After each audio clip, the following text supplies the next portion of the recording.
Ladies and gentlemen, good evening, good evening, good evening. Hope you are well. I hope you are doing fantastic. Welcome to this show. We are about to have just about now. Karibu sana, jiunge nasi, tunayo show kali, show fiti. Ni kumoto tu sana huku nje wadau. Huku nje ni kumoto tu sana. I'm telling you, karibuni sana watu wa USA, karibuni sana watu wa Kenya, karibuni sana Wakenya mnaonitazama, karibuni kwa hii show. Ninao show fiti, show kali, show ambayo ndio tu inaanza sasa hivi, ndio tu tumeanza. Ninao show fiti tu sana, karibuni tu sana. Welcome ladies and gentlemen, I have a great show lined up for you. Watu wa Kenya Kwanza mko, watu wa Azimio mko, hii show ni yenyu. Show yenyu nayo ndo hii show ya leo ni yenyu nyote. Karibuni sana watu wa Kenya Kwanza. Huku nje mnafanywa ile kitu. Wakenya hawataki jokes. I'm telling you, William Ruto alionyeshwa story kibao kule Meru, na leo bwana Musalia Mudavadi amefanyiwa ile kitu kule Siaya. Wakenya hawataki jokes. No more nonsense, as someone told me. Hakuna tena cha jokes. No more nonsense. It's now back to business. Ni kuambiana ukweli. Ni time ile Musalia alisema wakati wa earthquake ama earthquake ya kwamba tuambiane ukweli. Sasa ni wakati wa Kenya Kwanza kuambiwa ukweli na Wakenya. What do you make of the booing that has been happening? We first saw it in Bomet. When Churchill tried to speak, he was shown true colors from Kenyans, and that momentum has now begun to really garner some momentum. Kenyans don't want to be told lies anymore. Kenyans don't want to be cheated. Kenyans want to be told the truth. Wakenya wanataka kuambiwa ukweli. They don't want to be pampered with a lie. They would rather be hurt by the truth, but be massaged than lies. And I'm telling you, Kenyans wameamua. Leo Musalia Mudavadi tried to speak somewhere. He had even to change his speech, his tone, his address strategy. You know how he was addressing the crowd, because watu huku nje hawataki mchezo. It's no longer the jokes we used to entertain. Mr. Politician cannot just come and tell us sweet nothings. Huku nje ni kumoto. But karibu sana, karibu sana. I'll be showing you very many things that have happened today. I hope you are well. Welcome to this show. Ukiwa unajiunga nasi hapa mbashara Africa 24, karibu sana. We have a great show lined up for you. Asante sana Wakenya kwa kutufanya kuwa watu wakuu hapa nchini na mbali na Kenya. All right, thank you so much for making this show number one. All right, okay, I have a good one. For you. Let me know where this show is finding you. Nijuze hii show inakupata ukiwa wapi. Watu wa Amerikani, karibuni sana. Watu wa Canada, karibuni kwa hii show. Watu wa Australia, karibuni kwa hii show. Watu wa Jamaica, karibuni. Watu wa Dubai, karibuni sana. Watu ambao wanatazama mbali na hapa karibu, karibuni tu sana kwa hii show. Nijuze unanitazama ukiwa wapi. Wacha tuwe na show kali, na pia unisabahi hapo kwa comment section. Just send in your greetings, and equally let me know where this is finding you hapo kwa comment section. I have a good one. I have enough panelists joining me tonight to discuss what could be happening to Kenya Kwanza. Wanafanya ile kitu kokote waendapo. This is a crowd ambao hii ni chama ambayo when they would go to any place, the crowds were mammoth. They had humongous gathering. Walikuwa na huge crowds gathering every time they would hold meetings. The crowds would be what we call watu kibao, as much as wengine wangekuwa wanasema they were ferrying crowds and everything, but watu walikuwa wanajitokeza, and wakijitokeza they would sing praises to William Ruto. But in Meru, they showed us how to do it. They did not take any they were not taking any casualties. Walikuwa wanavamia yeyote ambaye hawakuwa wanataka kusikizana na yeye. And I'm telling you, ladies and gentlemen, it is about to get even hotter. Today, Musalia Mudavadi had even to try and tell us, unajua ni aje, very, very soon, ile soon and very soon, kutakuwa kuzuri. Soon and very soon kutakuwa kuzuri, lakini to some other interesting news, the president has left the country. The president has gone to Italy. All right, so the president again is not in our country. He has left for Italy. I'll be telling you about that. So saizi prezo hayuko, ameenda safari and probably hata anachekisho, yeah. So prezo save journey save journey ukienda, but what a show. What a show, because I know this show is watched both here at home and far away. All right, karibuni sana watu wa Kenya Kwanza, karibuni watu wa Azimio, karibuni popote unajiunga nasi. Hii show yako ambayo imeanza naye kakangu Alex. Pia wewe nitakuonyesha jinsi ambavyo Alex alijiunga nami kwa show. I'll show you how he did it. All right, now to join me in the studio, I'll be showing you just now, but before I even do that, I'll be doing one or two clips just to spice up the show kidogo, and then maybe we can begin our discussions. But karibu sana Wakenya, I think mmefika mahali mmeamua sasa enough is enough.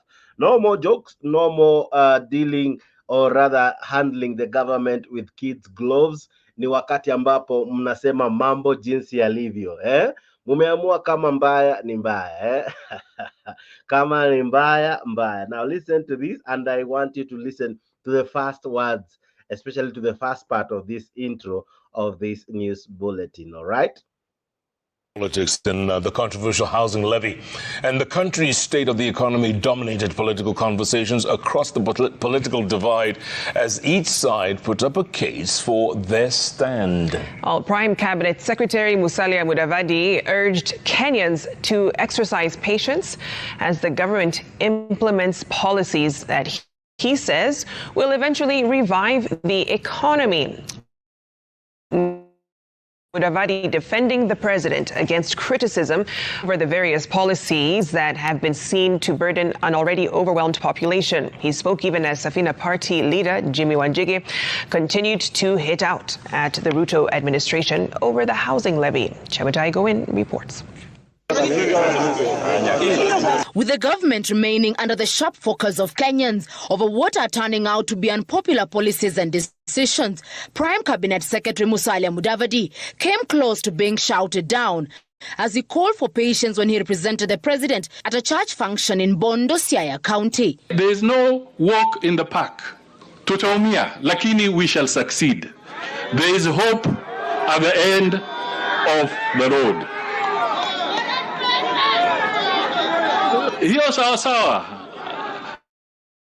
And I like this debate. I like the debate because it means that we are all alive to what is happening.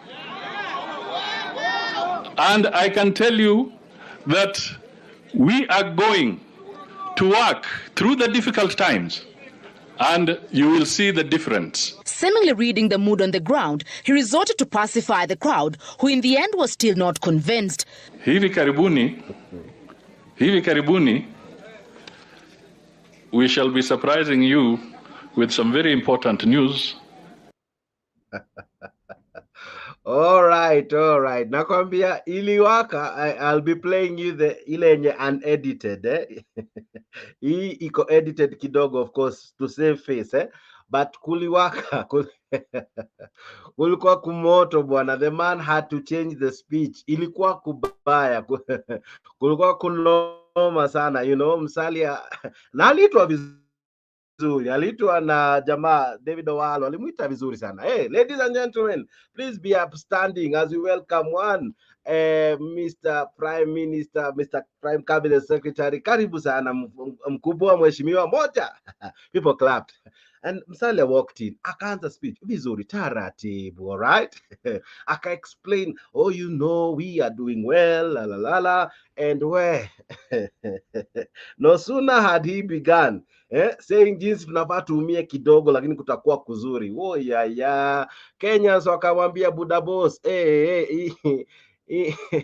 mumekuja muno. Hii historia kuambia tungoje 1 month, 3 years, 2 years, hapana. It's now time mfanye job. Your narrative, at give us time, give us time. It shall be bad for 1 year, it shall be bad for 2 years. He tried your script. Makosa. As our famous DJ would call it. It was it was wrong move that he did today. I'm telling you, Kenyans, Kenyans embarrassed one Musalia Wycliffe. He had to change the story. Una imagine nimeanza show tu hivi mnivamie mpaka ibidi tu ni change vile. But I'm telling you, Wakenya around hawataki jokes. In Meru, they did the same. I'll be showing you what they did in Meru.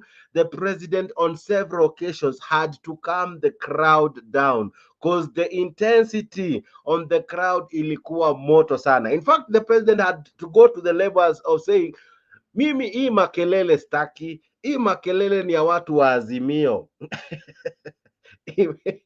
Hii makelele hapana.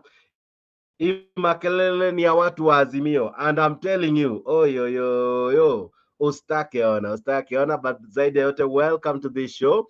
I have a great conversation about to happen here at Afrique 24. Kindly consider subscribing and making Afrique your #1 channel. All right. Okay. Here we go. I have with me two gentlemen who have already joined me. Now, hapo kwa comment section kuko na link nimekutumia. Hiyo link inakutuma moja kwa moja hadi StreamYard. Ukifika StreamYard unafanya nini? Asha mic, asha camera, andika jina, alafu una click enter. Unakuwa miongoni mwa wale ambao wana participate kwa hii show. Kwa sababu raundi wa Kenya wameamua. Hatutaki jokes No more kubebwa the politicians will not carry us babies. They will not carry us babies any longer because Kenyans have decided, tell us the truth, do you the work that we assigned you to do, leave alone my promises, leave alone we shall do, to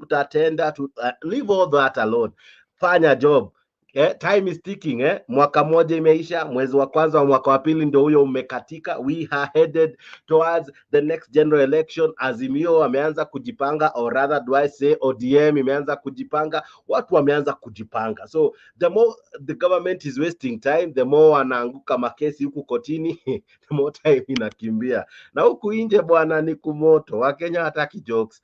All right, I'll be equally talking about the children, the many children ambao hawajaingia shule. We'll be talking about haki ya kina madada, haki yao. We'll be talking about that just about now, and equally many other things ambazo zimekuwa zikihappen Kenya. So keti in ile show unaka, una pause, una relax, una nice to grab a plate of popcorns and nice tunaposonga. All right, okay, I have with me Mr. G, and equally I have with me Bwana Alex. All right, Alex VP.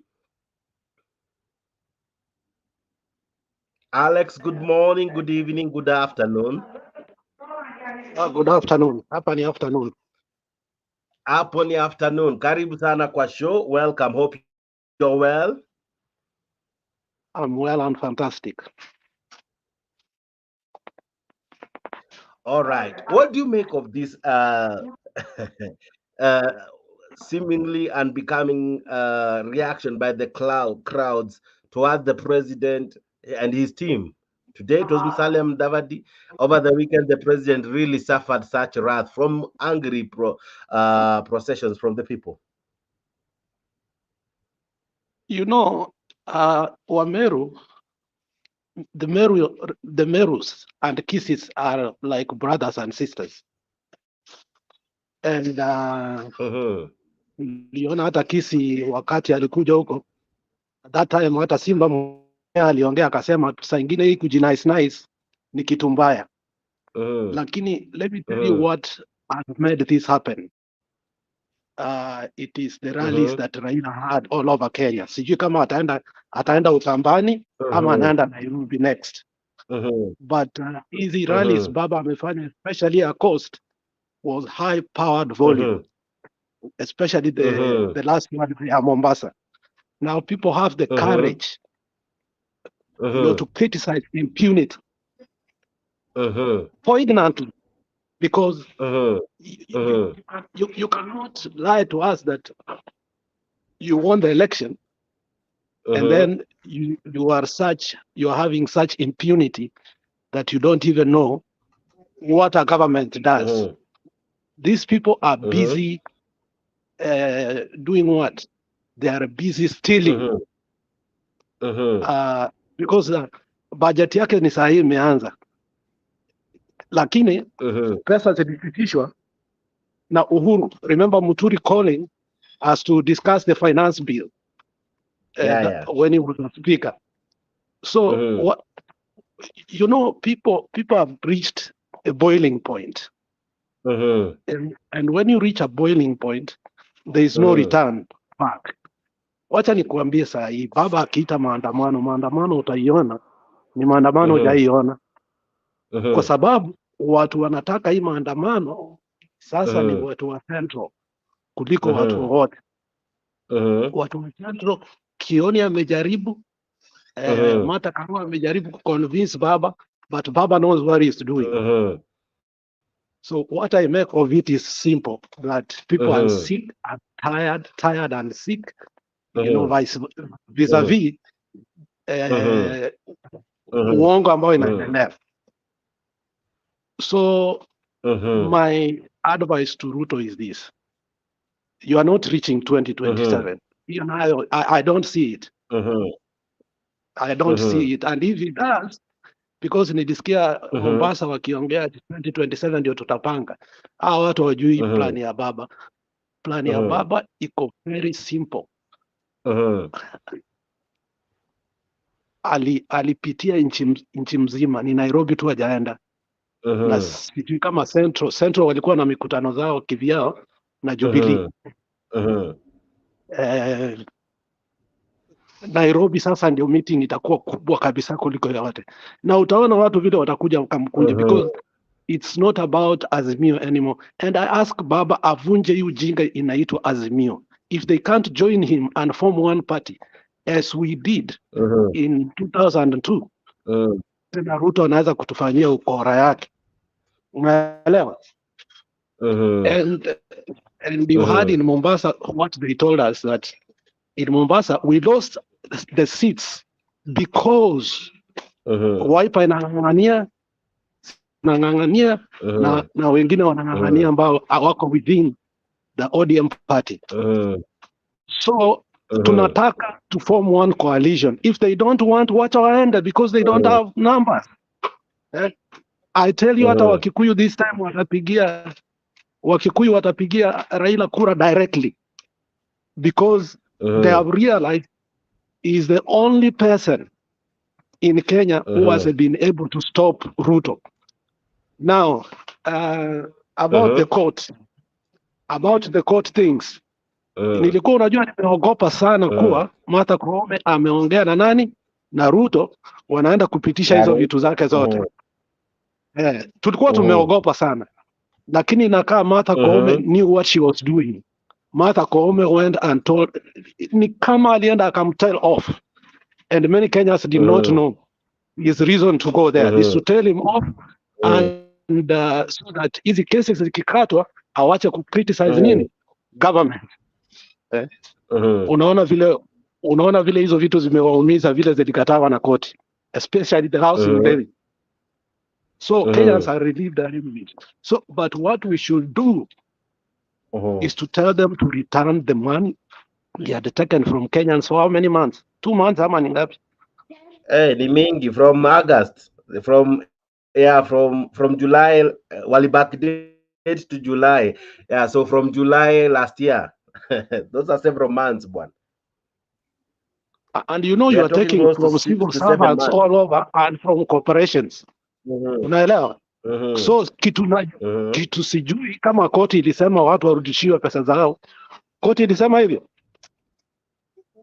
Koti haikusema turudishiwe, lakini akina Jimmy Wanjigi bwana anaitwa Eugene Wamalo wanadai hii pesa inafaa irudishwe. But we will be seeing what happens with that. But I'm telling you, shikilia tu hapo kidogo Alex, I'm coming to you kwa sababu pia tuko na Mr. G kwa show. Be coming to you Alex just about now, all right? But pia wewe unaweza jiunga nasi kwa show kupitia link ambayo nimekutumia hapo kwa comment section. Ni link ambayo inakutuma StreamYard. Ukifika StreamYard, andika jina, all right? Eka jina lako jinsi unavyoitaka, iwe jina fupi, iwe initials, iwe jina la mtaani, iwe ni jina la kitu ingine, whatever you want to call yourself, all right? And then hakikisha umewasha mic, umeweka camera on, alafu unaingia ndani ya show, all right? Okay. Thank you so much. As well, I'm equally joined by Mr. G. Mr. G, kuna nini bwana? Watu hawajoke na gava. Yeah, unajua kuna kitu moja huyu jamaa alijisahau.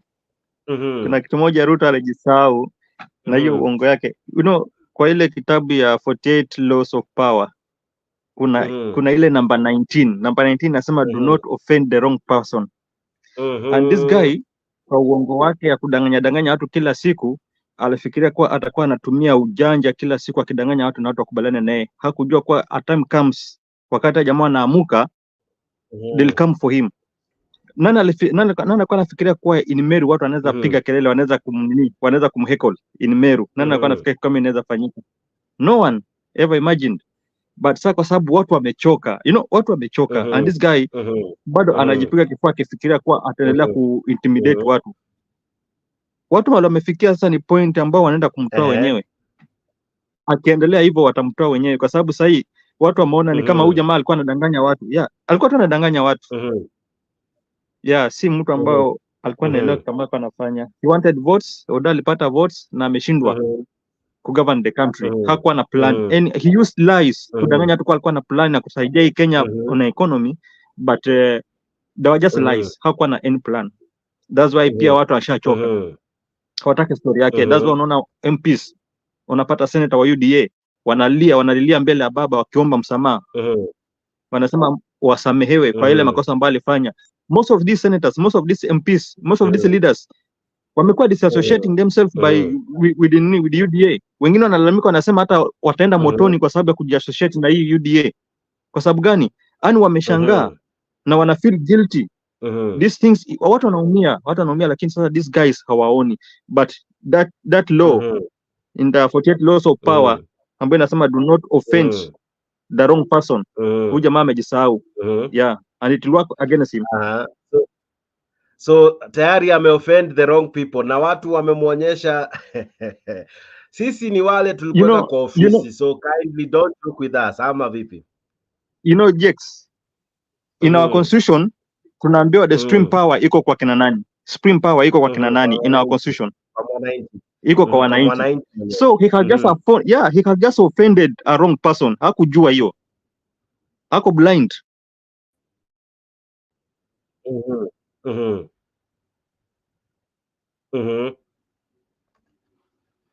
Alright, na Musalia Mudavadi leo alijaribu kuongelesha watu kule Kisumu, kule Siaya rather, na alianza vizuri, alibonga kidogo lakini wakati unga ulizidi maji, watu waliamua kuitoa jikoni. Wakakataa kuendelea kumsikiza, kelele ikazidi.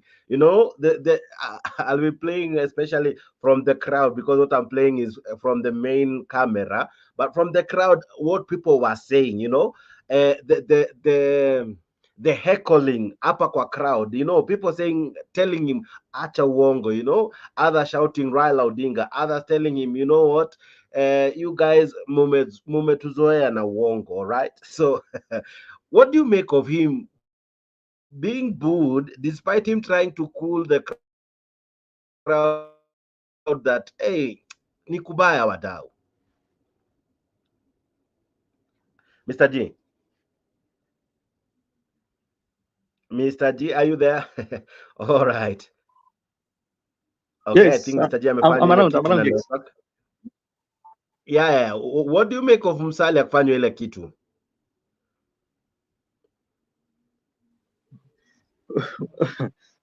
this is just what I was saying, Mr. Jex. Unajua Bondo ni kwa kina baba. Yeah, and those people respect baba so much. Sasa hawa jamaa Kenya na their lies, wale jamaa hawezi kubaliana na uongo kwa sababu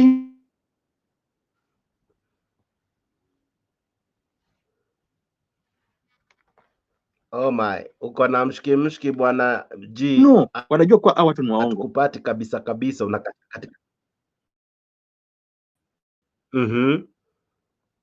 Yeah. Mr. G unakatika my network is poor, I think. But I was saying that in Bondo, yeah, I was saying that in Bondo hawa watu hawawezi kubaliana na ujinga, hawawezi kufuatana, hawawezi kubaliana na mtu ambaye anakuja kudanganya. Wanamjua kwa ni mwongo. Wanajua kwa watu wa UDA waliingia kwa power through propaganda. So wakati anasimama, sio wakati alisimama akaanza kuongea propaganda, sijati mtaumia kidogo, lakini kuna wakati ikifika mtaendelea. That is where things zinaanza ku mess up. Kwa sababu wanajua these are lies, these are propaganda ambayo alikuwa anatumia kila wakati. And people should just wake up. These people wameshindwa ku govern this country. Hawana any solution in our economy. Hawana any solution in anything that will help us to come out of this problem that tuko sahi. So wasiendelee kudanganya kwa tuwapatie time. Which time can we give them again? Time ambayo tumapatia imetosha. Time ambayo tumapatia imeonyesha kuwa they cannot govern our country. They cannot help us to come out of this crisis ambayo tuko sahi ya economy. That's why unapata watu wataki upuzi. Yeah. All right. All right. Na kwa requested hapa nyuma kwa backstage mwashe cameras because you are the guys who are making me to have this kind of a screen. So allow me to ask you to have a camera so that I can have you in large portions. All right. Okay, I see wengi wana comment. Namwona good year Akondani, asante sana good year kwa kuwa part of the show. Unasema hivi, hi Alex, nice to hear from you. Wish you all the best with recovery. All my prayers towards you. All right. Okay, I see many mnatujoin hapo kwa comment section. Equally naona wengi mnatutazama. Asante sana. If you're joining us in all our platforms, asante sana. All right. Thank you so much. Let us continue with the conversation. What is happening? What is happening huko nje? Wa Kenya mumeamua aje? Kenyans mumeamua aje? I'm sure right now I'll be joined by Rectship ingia kwa studio, ndio link nimekutumia. Okay, Penya Gaka, what do you make the president kuwa heckled, or people who were with him wamekuwa heckled to the level that the president even had to intervene? All right, what do you make of Musalia leo amekuwa heckled mpaka akashindwa kuongea? He had to change the way he was talking. What do you make of Kenyans now reacting to these politicians? Habari Jex, ni kubaya. It's hard life, ndio watu wanakuwa heckled, lakini ikifika kama at the end of the year, kuanzia next year, hiyo itakuisha, lakini vile maisha yamekuwa ngumu, I mean that will continue. Huko Meru walisema ni huyu Kawira Mwangaza ndio alikuwa na kuwa heckled na sio Ruto, lakini we are not sure of it. So waje tuendelee tu mpaka 2027, alafu vile tunasemaga, I mean like I always tell you, mukishinda mushinde, lakini some of us are wondering why is it today that Mzee Oginga Odinga, Raila Odinga alisema it is okay for the housing to continue, that the courts has refused. So ni kitu ambao it's a debate that is continuing. Na waje niambia Alex kidogo kwa kimombo. Alex, mungi nambu ateka ikagajita kansiria, mungi no minto. Lakini ningende kumwaka kwa amini muti wiki hoja. Tunakusupport. Mungi no mino kasirete. Kwa ina alika ikagajita ngeti saini na nitawapea namba zenyu mwex. Okay. So hiyo tu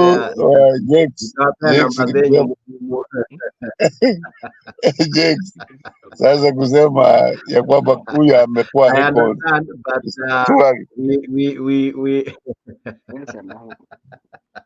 We are so international to go that way. Yeah, But I yeah, know Alex yeah. understands when I tell you it's with all Nobody clearly, due. nobody clearly. Yeah. All right, all right. And we go on, we go on.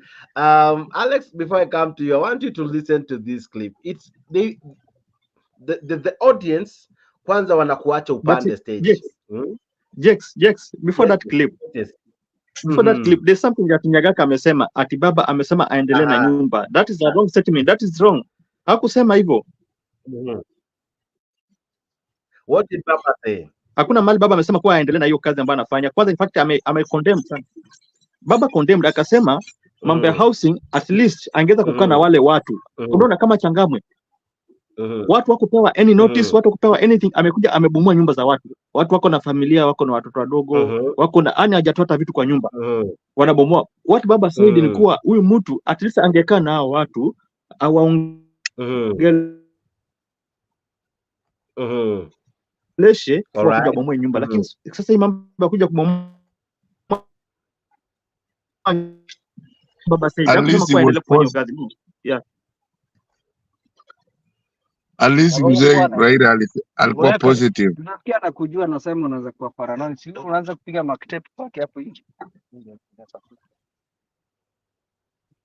Sasa all right, Alex, are you in a position to speak to us? Yes, I'm in a position to speak now. So all right, fantastic. Now I want you to see how it all begins. The leaders are allowed to stand, or rather to climb the podium or the pulpit or the hoist ground, and then after they begin to speak kidogo tu, the intolerance in Kenyans, wacha tu. Kenyans hawataki jokes. Listen to this, for example. Kimbilia, lakini nitanyorosha. Tuko na mama ambaye anaitwa Kailemia, mama wetu wa county, jameni, mumpigie makofi.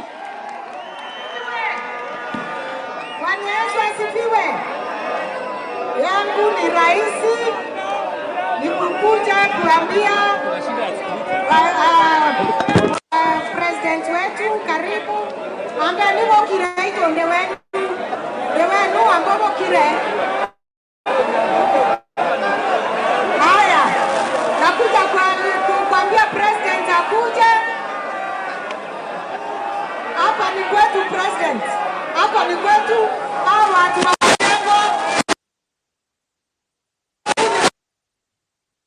wanasema hapa hivi kwa tumeagana na mjumbe wa hapa hii maneno ile ya housing ni muhimu sana kwa sababu tunataka hawa watu wa kwa Igogo housing wao wako na nyumba yao. So thank you very much. Asante. Thank you Kailemia. Asante sana. Haya, niko na seneta wetu Kadhuri Murungi awasalimie dakika moja. Wapi makofi ya seneta? Like for example the women rep, I don't think hata nimemsikia vizuri. I'm yet to play ya Kawera Mwangaza. It was even worse. What do you make of it? Kenyans wanakusikiza, it's like their timing, wanangoja upande tu jukwaa tu hivi pa the heckling you are being given. I'm telling you what do you make of it, bwana Alex? I told you first of all, Mr. G, ulienda meeting ya Mombasa?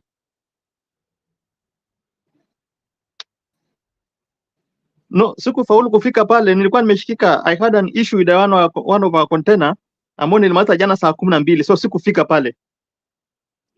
Sasa wewe ni unatufeli. Aida kama ako hapa, Aida atuambie kama alienda. Unajua sasa hiyo ndio ujinga tuko nayo.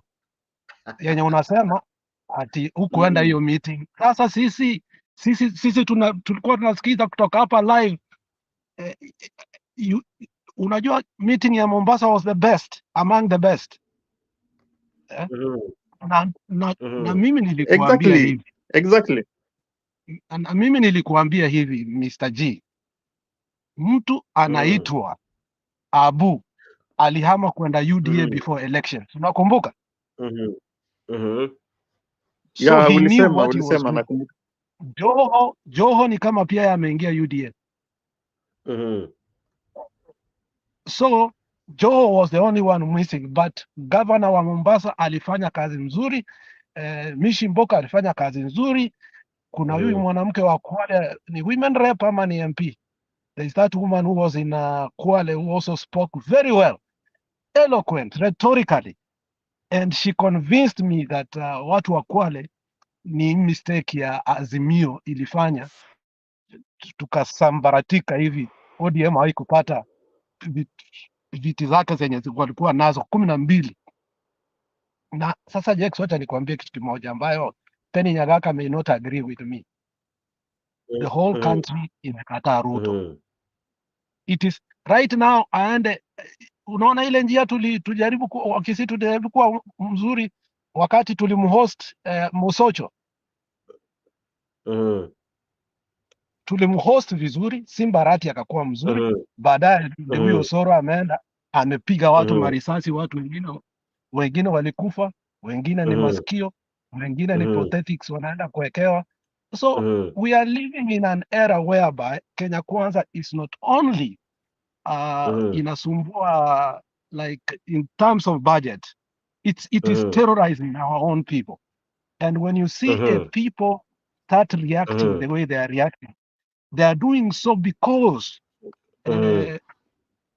you see, hii maneno for instance, hii maneno ni kuuliza aje, pesa ya housing levy inaenda kurudishwa because we want it back. Hiyo ni pesa walichukua kiholela na hiyo ni haramu. So we want to know, wanarudisha hiyo pesa walimetukata for like 7 months. Kitu cha pili, the other case ilikuwa kwa Supreme Court ilikuwa gani?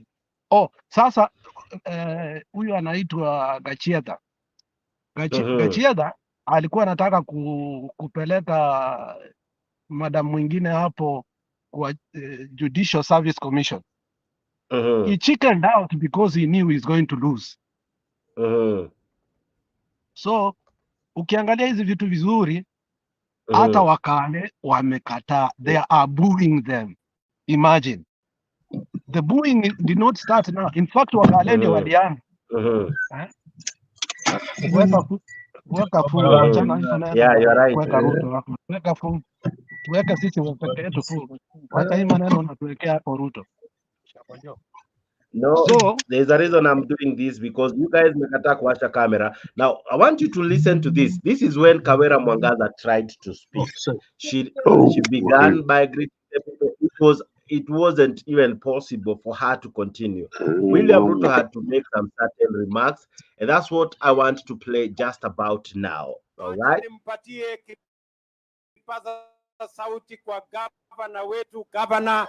Kawera Mwangaza. The crowd passed wave and tell him no, we don't want. They refused, but Kawera insisted. The mic was given to her, and here it was about to go down, and finally it did.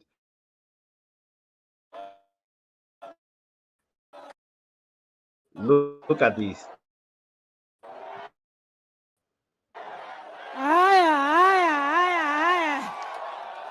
Kabati. Kama unakaribisha mama, nionyeshe kwa mkono. Tunakushukuru sana Rais kwa sababu umetembea Mekindori. Na hapa Mekindori tunataka maendeleo. Tumesema siasa mbaya, maisha mbaya. Kabati. Kaende. Kama unapenda mama, nionyeshe kwa mkono. Asanteni sana, Mungu awabariki.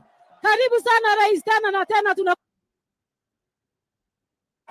Asante sana gavana wetu. Haya, nyinyi wangwana, tulizeni maneno. Saa hizi ni saa ya kazi. Hatutaki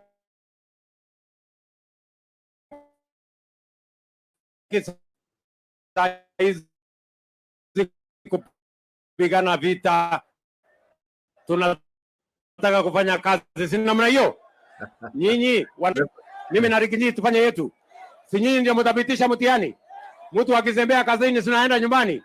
Basi sasa hakuna haja ya kuharakisha mtu. Nyinyi relax. Si namna hiyo? Kila mtu afanye kazi bwana. ama namna gani?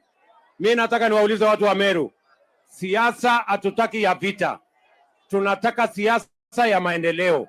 Hatutaki siasa ya ugomvi, tunataka siasa ya kuunganisha. Hatutaki kutenganisha watu Meru hii. Na mimi nataka niwaambie vijana, nataka mnisikie, nataka mnisikize, hatutaki fujo. Naelewana? Fujo ni ya watu wa kitendawili. Fujo ni ya watu wa Azimio. So, I don't know. It was interesting because this is ODM stronghold, not ODM, sorry, Kenya Kwanza stronghold. This is a place Kenya Kwanza really got massive votes. In any case, this is a place that William Ruto had almost a clean sweep on MPs and everyone else. Maybe to become a governor, but he really had serious numbers when it comes to the votes that he garnered here. But Mr. G, it began so well. You know, me, I'm looking at the crowd. I'm not even into the leaders, what they're doing. I love how the crowds first allow, and when they don't want it even to happen, they wave no. They insist we don't want. But if the person insists, they give him no peace at all. What do you make of such behavior? Is it a way Kenyans are now saying, you know what? If you won't listen to us, we will not listen to you.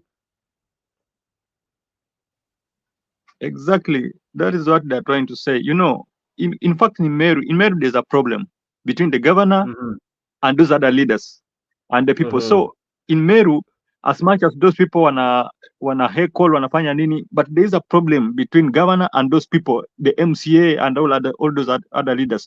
There's something about Alex alikuwa anasema ukamkata. Sijui kama amemaliza what he was saying. Because ni kama bado anaongea ukamkata katikati. Sijui kama amemaliza. Alikuwa anasema nitoe video, nikamwambia wacha video ikae because you guys nyima kamera, mnanifanya lazima because if I only have you guys alone, presentation is very bad. Kuna kitu nilikuwa ninaongea ukanikata katikati. Yeah, ongea. Okay. Alex ongea alafu niongee. Yeah, so kitu nilikuwa nasema Dex. Hali imefika saa hii na meetings zenye Raila alifanya zenye alifanya, unajua vile alianza kutoka Siaya, alianzia huko, you know, hapo ndio kwake, lazima angeanzia huko.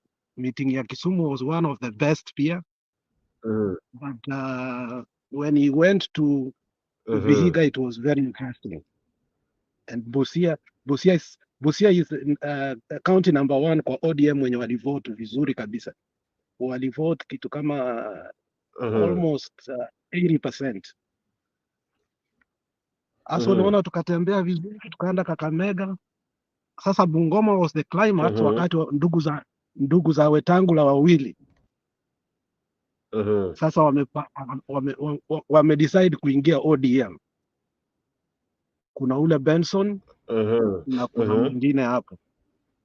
So alafu tukaenda Mombasa, tukaanzia Lamu. Uliona baba amepewa mpaka punda akapanda. Uliona wakati walikuwa wanaenda the other side of Lamu kwenda ndani katika walikuwa wameboard wakienda. So Mombasa started being interesting. Kutoka hapo, kutoka Lamu wakaenda Kilifi. Kilifi wakaenda kwanza Kwale kwa sababu Friday inaenda kufika na Waislamu wengi wanaendanga wapi? Msikiti. So in general what I'm trying to say is that the momentum has picked up and there is no way people are going to retreat this time around. Maandamano baba amepangia Ruto yenye nakuja. Italeta shida sana. Na Ruto akijaribu takwambia hata watu watakuwa na bunduki zake. Watu watabeba hata bunduki waue askari mwenye anataka kuwaua. You know, wakati unafanya illegality in a country, everything you're doing is illegal. There's nothing legal you are doing. Kutoka kukata watu pesa, kuongeza ushuru for no apparent reason, VAT kutoka 8% to 16%. I mean, I asked the other day my brother-in-law. He's the legal advisor in the Ministry of Lands. Nikamuuliza, how much do you get cut? Because hao ni wale watu wenye wako salary yao iko juu kabisa. Akaniambia, Alex, you know me, I earn like a minister because I'm a legal advisor in the Ministry of Land. Akaniambia wanamkata 125,000 kutoka hii sijui NHIF mpya. Sasa 125, you are earning 400,000. You are living in Karen. Ameniambia mpaka anataka kuhama kutoka Karen aende Kitengela. So huyu ni jamaa ameharibu the country totally and completely. And that is why nakwambia maandamano ambayo inakuja itakuwa mbaya sana. Na Ruto asiposikiza wananchi, it's going to be very worse. So hapo ndio namalizia, wacha G aendelee. Now G, hizi stories za Heckling hazikuwa tu Meru. Hapa Nakuru, as much as it was raining cats and the other animal, the governor herself, and equally I'll be playing what the former MP for Bahati said. Governor mwenye alikuwa heckled by Nakuru residents mpaka hakuongea. It was one of the shortest speeches. These are not any other place. Hizi ni strongholds za Kenya Kwanza. Is this the dying signs of Kenya Kwanza?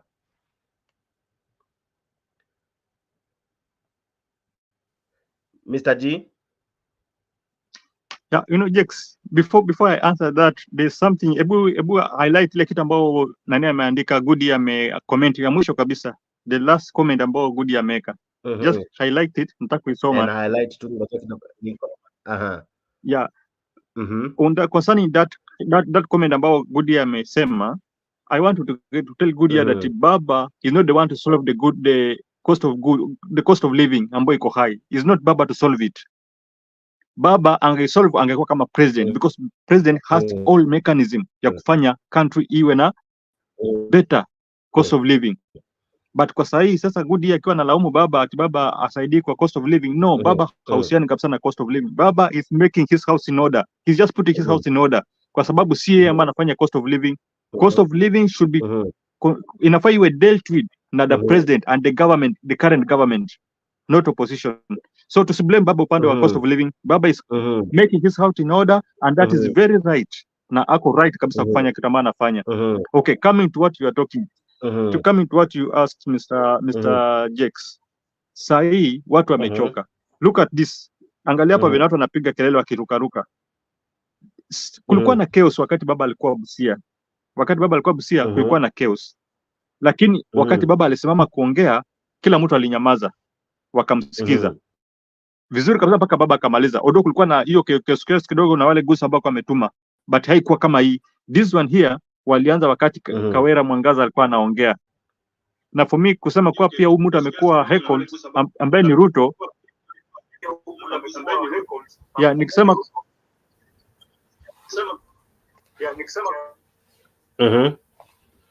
Go on. Yeah, nikisema ni Ruto amekuwa heckled.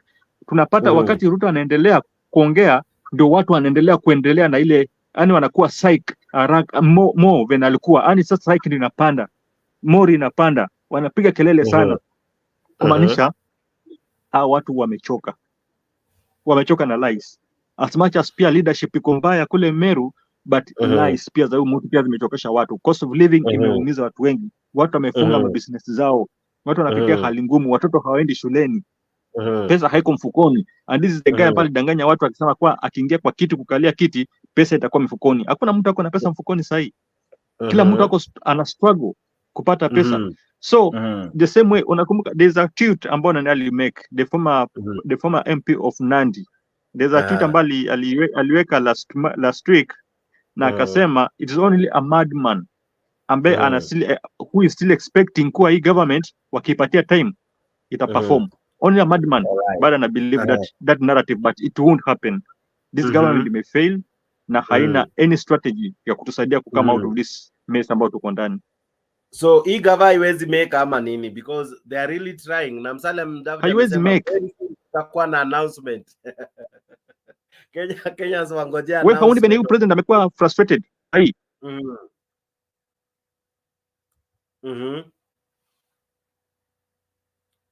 Mr. G. Yeah, nilikuwa nasema this government won't make it. The government won't make haina strategy. Hawana kuna advice wamepewa na MP wa Bahati. Anawaambia endapo mtaendelea hivi, hata UDA msijaribu kuileta Nakuru. For example, hiyo ni Nakuru tu. And I can tell you for free, Nakuru has 11 constituencies and all of them are UDA. Only one. Exactly. Sorry. Only two. We only have two that that is Bahati, which is Jubilee, and Nakuru West for Arama. The others are UDA. So what do you make of that kind of shift? It's only 1 year. Now, the ground has shifted to the level that Mbaka, former leaders who were in UDA, in fact, Kimani Gonjiri is a very senior person in UDA. How comes wanamwambia sasa the president peupe, ukicheza hata ukijaribu kuja na UDA utaona moto? What do you make of such sentiments coming from one Kimani Gonjiri? But Gunjiri alitoka UDA. Gunjiri yuko tu kwa kujina because he was inside, he was in the inner circle ya Ruto. Alikuwa kwa inner circle ya Ruto. He's still in UDA kwa sababu ile jina, but the guy ile akili yake hata haiko pale. Akili yake haiko pale. Huyu jamaa alishajiondoa, ako kando kabisa. Is the same guy ambaye amesema kuwa UDA ikipelekwa pale hata watu watachomwa. See, he's the same guy ambaye amesema hivyo. Yeah. He's the same guy.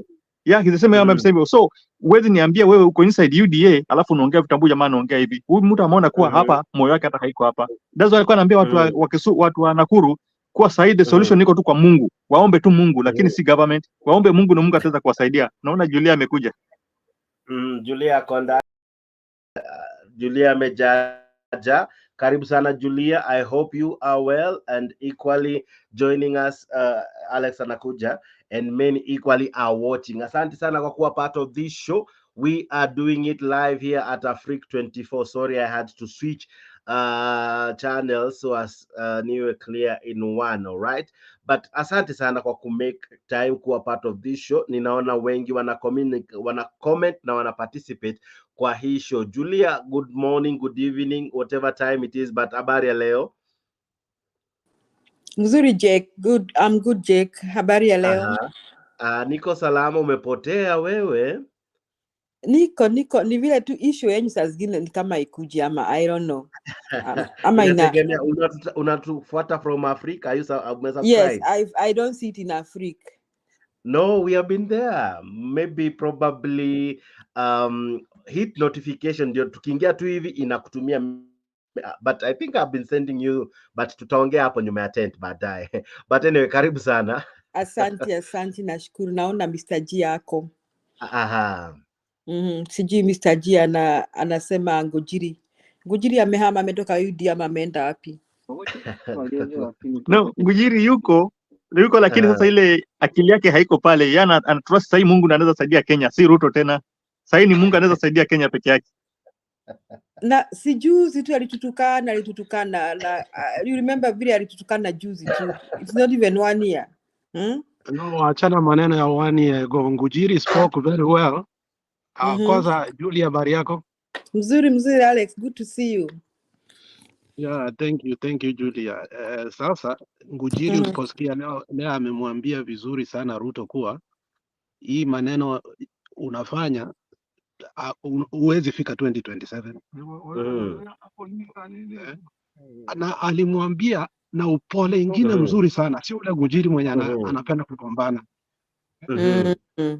Na pia aliambia Kihika ukweli kabisa. Kihika anaibaiba mashamba, sasa ameiba mashamba nyingi sana nasikia Nakuru.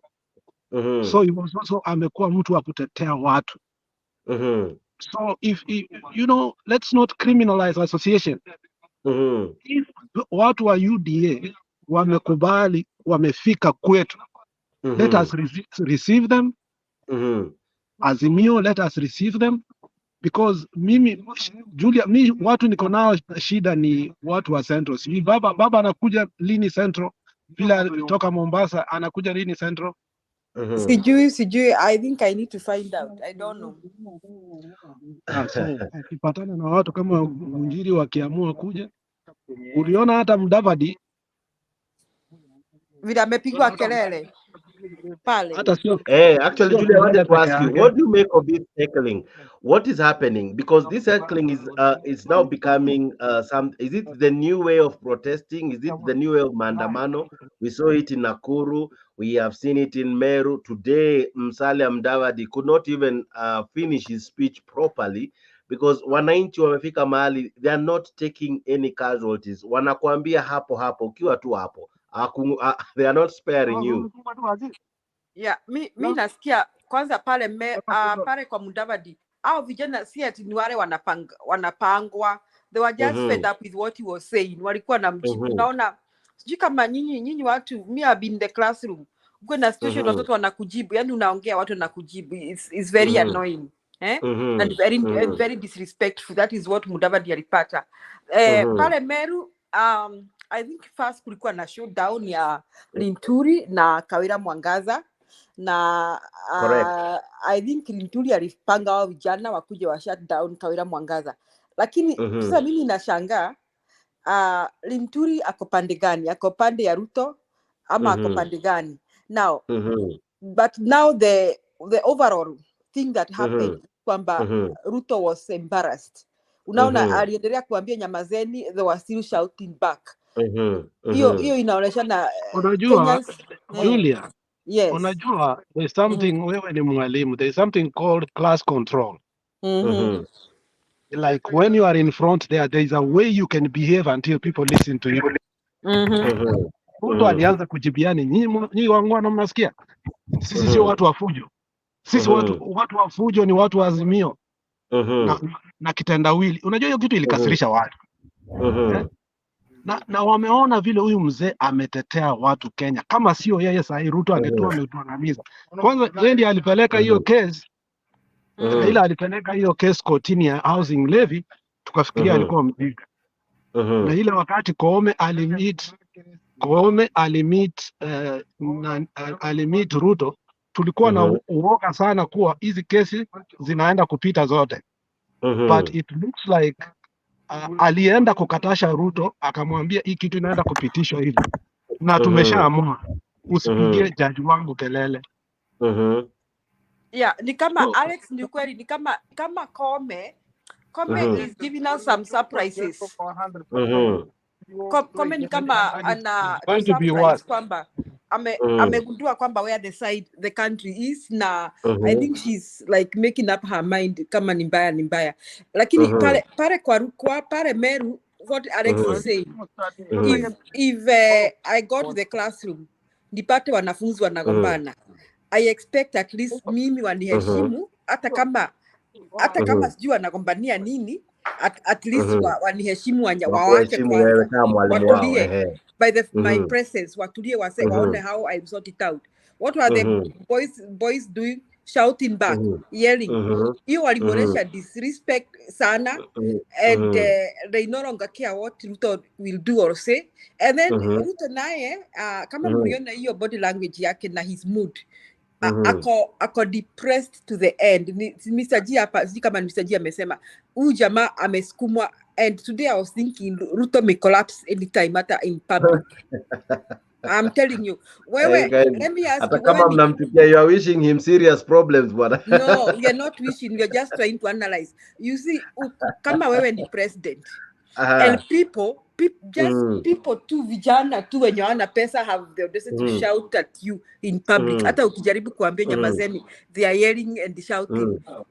Whoever had paid them, whether it's in Linturi ama Kawira Mwangaza, the fact that Ruto alisimama kuongea, they should have shown some respect to him, wanyamaze. Lakini hiyo saa hawakuwa nayo. They went on yelling and shouting. So that shows that Kenyans, next time, I will not be surprised wakimtupia vitu. I will not be surprised. Na Ruto penye amefika, Mudavadi atasema ati kuna announcement wata make. I was hoping that Mudavadi wata make announcement ya kuresign, maybe, ama dissolve government. Maybe that is the only surprising announcement they can make. Lakini any other announcement is inconsequential. So, what Mudavadi is trying to say, the thing is serikali, Jake, you ask a question, is this the end of UDA era?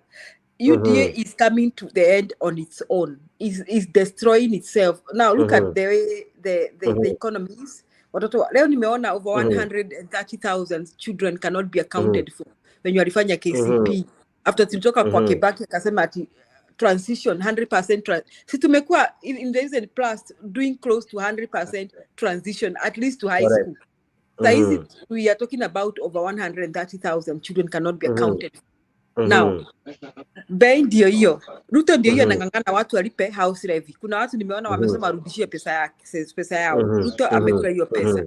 And for your information, I want to announce to all those Kenyans who are here thinking that kwanza wale mabwenyenye ati zile nyumba Ruto anajenga wananunua. Hizo nyumba watanyang'anywa na serikali inayokuja. And they will not pay them a single coin. And those houses will go at a loss, ama waste, ama itakuwa someone was telling us about China, ghost cities. Itakuwa kama ghost cities zenye ziko China. That one may happen.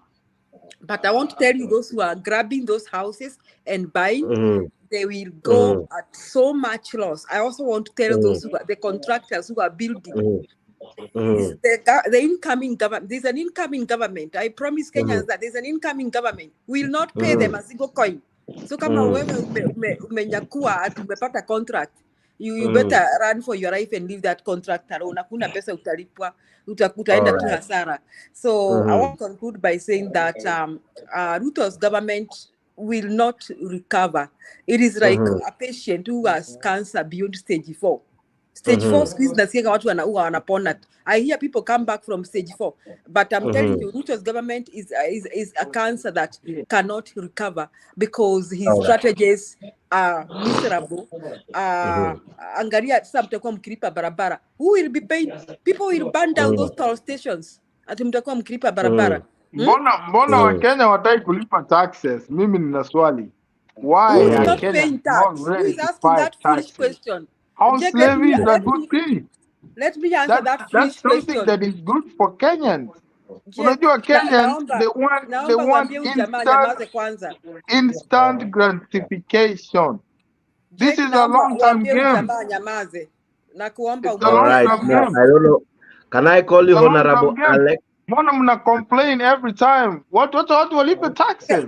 We need house levy isaidie vijana wapate kazi. That's what we need. Now, can I call you Honorable Alex? Just one moment. Can mute him. He can't take instructions. I agree with Honorable Alex. Jake, I had not finished talking. Just a moment. Julia, Mohammed, and everyone else. I'll give you everyone time. Both Kenya Kwanza, Azimio, everybody. Kila mtu atapewa time. Whether you agree, disagree, issue ni yenyu. Yeah? So we won't fight. We will listen and tolerate one another. Now, I'm about to ask you, Julia, to give me your submissions as you wind up as well. And then I'll have Guru and Mohammed coming up. I don't know this guy because an operate come Alex is not Alex. So I don't want to call him so, but I'm sure Alex is behind him. He'll be joining me just now. Yes, Julia. Let me wind up and ask them not to interrupt the conversation. Mpaka mtu apatie nafasi yake. Then kama kuna swali watauliza tutawajibu. Now, because he has talked about taxes, Jake allowed me to talk about that. Kenyans pay taxes. There is income tax, there is VAT. Ruto siya mwenye ameseparate tax. We have been paying tax 6 times immemorial. What we don't want is those foolish levies that are being brought. Kama ati kulipa barabara toll. What if you're in America, you paying toll, Alex? Alex, niambie ni wapi ulipa barabara kwa barabara? You tell those who think they're in America. Come on. So this government, Kenya Kwanza government, is on a free fall. Period. Asante. All right. Allow me leo kidogo tu Bwana Guru, I know you'll understand. If I skip you kidogo tu, I'll be coming to you just now. Allow me to invite this new person. I've never had him before. So wacha tukaribishe mgeni, but I'll be coming to you Bwana Guru immediately after I'm through with Bwana Mohammed. All right. Wewe ni mzalendo kamili, I'm sure. But I really respect you, sir. And I respect the fact that you are heavily loaded na substance zenye nataka kuuliza after Mr. Mohammed. Mr. Mohammed, how are you? Yes, I'm fine. Yes, So that I'm glad I've met you for the first time, and equally karibu kwa show. What do you make of all that is happening? All this heckling, both the President Musalia and other Kenya Kwanza leaders have received. Of course, I think during this weekend and last week, and sometimes now imezidi. What do you make of it? What are Kenyans saying? and I agree with the Honorable Alice. Let us give the government the time, then we'll be okay. And then ushuru, kulipa ushuru ndio very important. Watu walipe ushuru. And then time bado, according to my opinion, time will come. Yeah. Kwa nini watu wamekasirika? Shida iko wapi? Watu hasira zinatoka wapi? Why are people like this? Hasira, I think just before Mburu comes in. Yeah, just Mboro is not in. Mohammed is the one is in. Yes, Mohammed. sorry for that. Yes, Mohammed. Mbona watu wako na hasira hivi? Hasira za nini? Hawataki viongozi waongee, wanawakemea. Hasira za nini? Hasira ni in terms of politics, I think, according to my opinion. So, and I think it will be okay. Let us give the government time. Then it will be fine, yeah. So it has nothing to do with the president, with Kenya Kwanza. It's purely politics. I think it's about politics because the president alianza kazi sahi. Alianza kazi sahi. So by the time tukifika the end of 2025, everything it will be okay. Yeah. All right. And maybe because you are the right person to ask this question, what's the fight in SUPKEM, in the leadership there? What is it all about? What is that? The fight in Muslim leadership. The Muslim leadership is see, we are supporting our president. We have our own. No. It's not about problem. that one, but I'll explain later. There is a challenge between who is the head of is it Imam or what? I think something like that. I don't know those hierarchies. That's why maybe I thought you knew about it. I'll be asking you when I get the facts correct with me, but I think there is a fight there. Bwana Guru, how are you? Jex, just a second before Guru comes in. Just a second. Yes. Yeah, there's somebody accusing me there kwa comment section, anasema kuwa siku hata kwa maandamano, siko kwa meeting gani. In maandamano anafaa ajue nilikuwa kwa maandamano na tulipigwa hata tear gas. Aache propaganda. Guru go no. Endelea. Sawa. Aya, Mr. G amejitetea. Yes, Mr. Guru, how are you? I'm sure you're doing well, but umepotea hata wewe hii mitaa. I'm fine. How are you? Umepotea sana. I'm doing fine. Yes. Karibu sana kwa show. What do you make of the heckling that has now been on the increase? Is this the new way of protesting? You know, there is something that some people would want to sweep under the carpet. The truth is that people are deeply disoriented by the problems that are there in the country. They're actually disenchanted. They feel frustrated. The hope is gone. And because of that, they have adopted a new way of protesting. After what happened in the first line of protests that turned ugly with the deaths and injuries, I think the new way of protesting is to go and make noise directly to heckle. And this is just the beginning. I am sure there are many more who have been heckled. It's only that those are the ones that have been captured by the by the media. Yes, yes. And this is especially more so in areas that voted for UDA because the expectations were very, very high that their lives would turn around for the better. And you can imagine you have promised people some good times, and then all of a sudden, even the hope of getting those things you have promised them is not even there anymore. So what do you expect? I have maintained that going forward, and particularly after the mid this year, things will get even more tough for leadership, especially in Mount Kenya region and generally across the country. Because you see, you cannot promise people a good life and then the opposite happens. And because you actually blamed the former regime and you came into power on the basis that you are going to be better, and then you turn out to be worse, what do you expect people to do? They will do what they did to the former regime 10 times.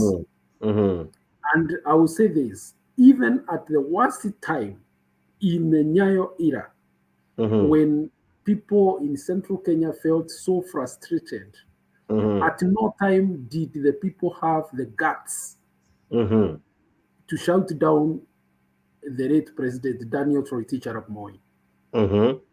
Maybe it was because, some may say it was because of fear or the situation at that time, but I don't think that is the case.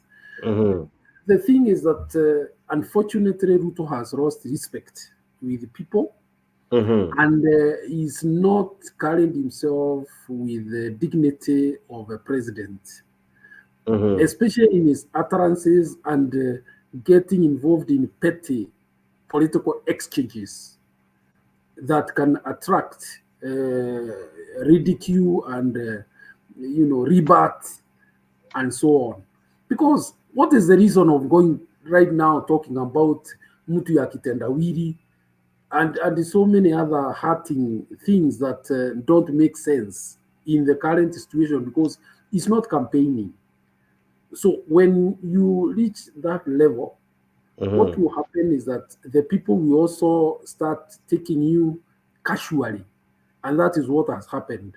That is why even when he tells the youth to keep quiet, he's frustrated that they are making noise in a presidential function.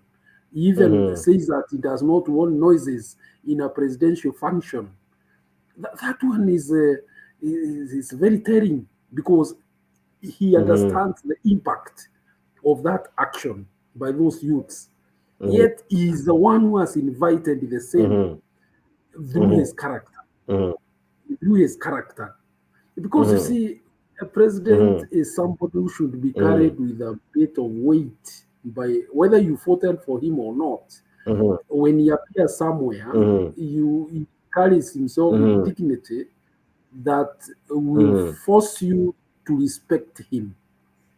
You see? But that is not what has happened. We are having a different creature of a president than the one we have experienced ourselves in our days. Even Moi did not have very good policies, but there was something about Moi, the way he carried himself. Okay, the way he carried himself in public, and that demanded respect, even from his worst political enemies. But this is not what is happening now. You know, so I do not know. You see somebody like Kibaki also, very calm, very corrected, generally free. I remember there's only one time there was an exchange between supporters of one politician and another one somewhere in Western Kenya, and Kibaki was present. And so when that push and pull started, Kibaki just told the security who wanted to hit those supporters. Wachana na wao watatulia. And immediately everything came to a standstill, and everything went calm. And there are those even who so funny it. But look at it, what has happened in Meru. Nyinyi, I don't want, I mean, let me tell you, and this I can say with great authority, Ruto is opening himself to provocation in politics. And provocation is one of the tactics used by opponents to draw you out so that you can act irrationally and make a fool of yourself in public. So if he does not find somebody to advise him on how to behave when such situations happen, then I see a very dark political future for him, because this is to be expected. Any politician should be ready for this. It happens. But when it gets to a point where the youth cannot keep quiet, even when you want them to do so, then it is time to reevaluate yourself. But it is just generally a manifestation of the deep-seated frustration that the people are going through. Yeah. Yes. I'll be coming to you with questions, but I wanted to bring back Bwana G. Mr. G, Mr. Guru is saying that the nature of the president, one, he's a symbol of national unity. He is a symbol of respect. He's a symbol that many ought to stand almost in awe of. But unfortunately, his presence didn't scare the young men and women who were booing other leaders to the level that he even got agitated.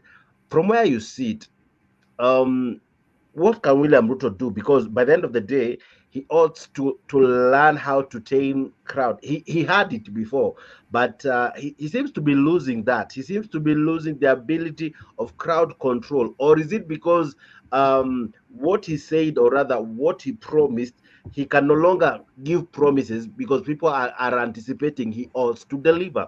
What do you make of him, his position, and what he can do to maintain crowd, as Julia equally had said? He ought to command respect. He ought to control the crowd. People seem not to even care in a way. Jex, I agreed what Guru and Madam Julia has said. Watu wamechoka. And when I started, I gave you one of the 48 laws of power, na nikakwambia do not offend the wrong person.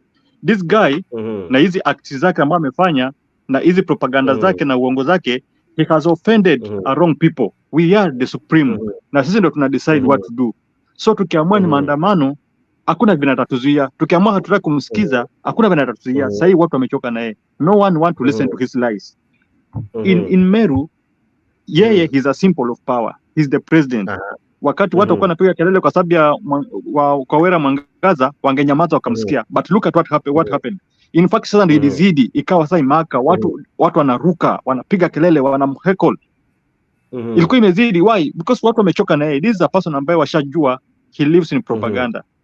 He lives in lies. There's no way ataongea kitu ambacho ni ya ukweli. Watu washamjua kwa ni muongo. So wamechoka naye. Hata sasa hawana respect naye tena. Yeah, there's no respect. Julia, if I come back to you, Musalia Mudavadi equally has a senior position, but even that as well didn't kind of bring fear to anyone. People didn't, like fear that huyu ni prime cabinet secretary, and alikuwa amekuwa introduced by another CS, Owalo, Edward, is it David or whatever, Owalo, and after the CS had introduced him, one he told Eliud, all right, thank you. I think I even almost called him David at one point. Now, when Eliud called him, alimintroduce vizuri, but some people were, hata kama wengine hawakutaka kusimama. In fact, some didn't even stand up. I'll be showing that clip just now. And then when he began to speak, the boos, the jeers zikaanza kuincrease mpaka ikafika mahali he had to change the trajectory he was taking. Why are people not, as you are saying that you are a teacher, and at times if a student can't even listen to you, it means something has changed. Either they have become unruly or rude or anything, but to the level that you have to change what you're saying for them now to listen to you. Is it the messaging that was wrong? What did Musalia do that ought not to be repeated again? Jake, it is not even what Musalia did. It is what he's saying no longer makes sense to Kenyans. Unajua alianza kusema ati kwamba ati mnajua niliwaambia kulikuwa serikali ilikuwa na madeni, all those those things Kenyans have had, and they are now tired of hearing that. And I mean, they didn't expect anything to him, and they have no respect for him and his government. And I mean, they seriously have no respect for him and his government. I mean, and I think Kenyans are not going to take this anymore. Like Nguru has said, to go more next time. Like I said, some people will throw some stuff to Ruto. Wewe kumbuka, unaona pale Nyahururu watu wa mama walikuwa wanapita Ruto akiongea, uko na hiyo, unakumbuka hiyo clip? Yeah. Wanaenda kwa mama amefunga shuka anarudi. I mean, they no longer have, so it's not even the Musalia, the person they didn't like. It is just what he represents, and the government he represents. Like they are tired and fed up of hearing the lies. So I am seeing our situation for this government. They may not have a chance. Kuna watu watalimwa mawe if they dare. Penye Ngojiri amesema it will be very hard. In fact, I'm wondering whether it will, if elections are held today, whether kama kuna mtu anaweza kuwa na gas na kusimama na Kenya Kwanza anywhere in the country, maybe in Nandi. I don't know. Nandis have refused. Nandis have refused the Nandi governor. They have refused the Murkomen. They have refused. Kuna watu huko, Chirichiri alikuwa booed huko the other day. Even the Nandis are sick of that. Let me tell you, you cannot increase the cost of living in the manner this guy just increased, abruptly, immorally, illegal way. Amenyang'anya watu mpaka pesa zao, hatujui kama watarudishiwa. Thirdly, kitu ya Kisii bado imekasirisha the whole country. Vile Osoro with impunity alienda akapiga watu marisasi. The mood of the country has become violent because the government is violent to us too. I don't know kama nyinyi mulichukulia na uchungu vile nilichukulia. Umeenda kupea watu bursaries. Alafu all of a sudden barabara inafungwa. Gari 4 zinakuja. Watu wanatoka ndani. Do you know how many people are in the hospital? We have 36 people in the hospital. Na Osoro bado hajashikwa. Nani alipiga tu MCA tu kofi moja akapelekwa ndani? Selasia. Peter Selasia. Kofi moja peke yake akapelekwa kotini akalala huko sijui siku 2. This government has started terrorism with its own people. And right now, if the elections were held in Kisii, hakuna kura hata moja Ruto atapata. Sijui kama uliona kwa matanga ya Muita vile Simbarati spoke passionately and akauliza Ruto, nimefanyia serikali yako nini? We have groups za Kisii, tuko hapa, tuko na Kenya. If you know how much condemnation, even the people who voted for him, they have rebuked him. Because Simba is one of the most, in fact, if Baba was to die today, the only person who can take ODM and be able to lead it is Simbarat. Because Joe has chickened out. Joe has chickened out. So what I'm saying, Julia, it is not only about the cost of living. These people have impunity of the highest order. And it's intentional. Huyo ni nani alituma Osoro? Osoro akujituma peke yake. Sasa kuna mama akona prosthetic kwa sababu alivunjwa. Kuna mama alikuwa huko na mimba. Pia yeye akachapwa risasi kwa matako. She has to go to the hospital. She has to go to the hospital so that he can do what? Akaa huko mpaka time yake ya kuzaa ifike 3 months. Kuna watoto walikuwa wadogo kabisa, less than 2 years. Hata hao waligongwa risasi. So hiyo kitu pia imefanya mood of the country to go in a wrong way. Osoro should be arrested so that we can know that what he did was wrong. You can't allow people to just come and start shooting people anyhow just because they are whips. And then the country inaenda vibaya. Yeah, so that's what I wanted to tell Julia, that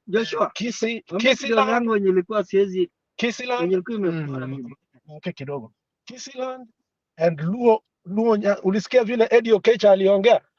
In America there's blue states na red states. Tulikula kiapo. Tukasema if Osoro is not going to be arrested, if he continues his impunity like that, and then the president does not take him in, he killed 2 people. That's all I wanted to say. All right. Now, Guru, I want to come to you. And before I come to you, kuna ujamaa wa Coffee, eh?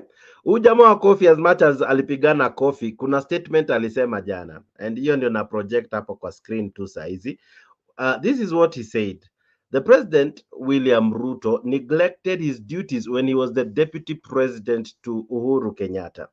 Today, he has neglected his duties as the president, and he is back on campaign trail. Kama hayuko kwa ndege, ako kwa roof ya gari asking some obvious questions. Mnataka niwape vijana kazi? That is what bwana jamaa wa Coffee Peter Silasia, mbunge wa Mumias East, alikuwa anauliza. That when he was the DP, he was all over. In fact, he was coined the name Tanga Tanga kwa sababu of moving all over. All right. Now they are now asked. This is what the MP said after him stopping being a Tanga Tanga DP. Now he's a president, and this is what he said, that he has neglected his duties as the president. He is back on campaign trail. Kama hayuko kwa ndege, like when ameenda saizi ameenda Italy, hayuko ashaenda Italy. Ako kwa roof ya gari asking obvious questions. Mnataka niwape vijana kazi? What do you make of such? I know it sounds funny, but in it lies very serious arguments. The president already, others would argue, on a campaign trail, because some of the projects don't need him to address mammoth crowds. All right, doesn't need him to. Some of these things he can even delegate. An MP can launch some of the projects. An MCA can launch some of the projects. He doesn't need to drive all the way, to fly all the way. But Silasia is arguing that he's on a campaign trail. What do you make of these sentiments, Bwana Guru? Yes, I think that is what it is. What Silasia is saying is what Kenyans have started discussing. That you remember there was a talk that was going on before the last general elections, that this is a man who was driving the government of Kenya, especially in the first term, as his boss was impiping some whiskey. So they even said that in the second term, some things did not go well because he left the government, and therefore things were not going well. But it is now exposed that, in fact, there are people who have started arguing that it's now very clear that it was an impediment to the government of Uhuru. He's the person who caused things to go the wrong way. Because, unlike what was held there before, that he was the driver of whatever good that Jubilee government brought. Now it's turning out that people are seeing things differently. Some are even starting to say it is possible that some of the failings of the Jubilee government can directly be assigned to him. So Salasia is just saying. Salasia is just saying what the word out there is, because you can imagine people even saying afadhali yule mrevi kuliko huyu nabii. You know, so you can see people, you know, coming to terms with a new reality that this is a person they thought they knew, but they did not know. Now is when they are knowing his true character, and in a negative way, so much so that the youth have lost respect for him, because when you know, some people may take it rightly, but when you have youths refusing to keep quiet when ordered to do so by the president, it's a very serious matter. Yes, it's a very serious matter. In fact, I believe that good counsel prevailed. Otherwise, those boys would have been beaten to the pulp. You know, presidential authority is not a joke. But for reasons that we may have to know, maybe wise counsel within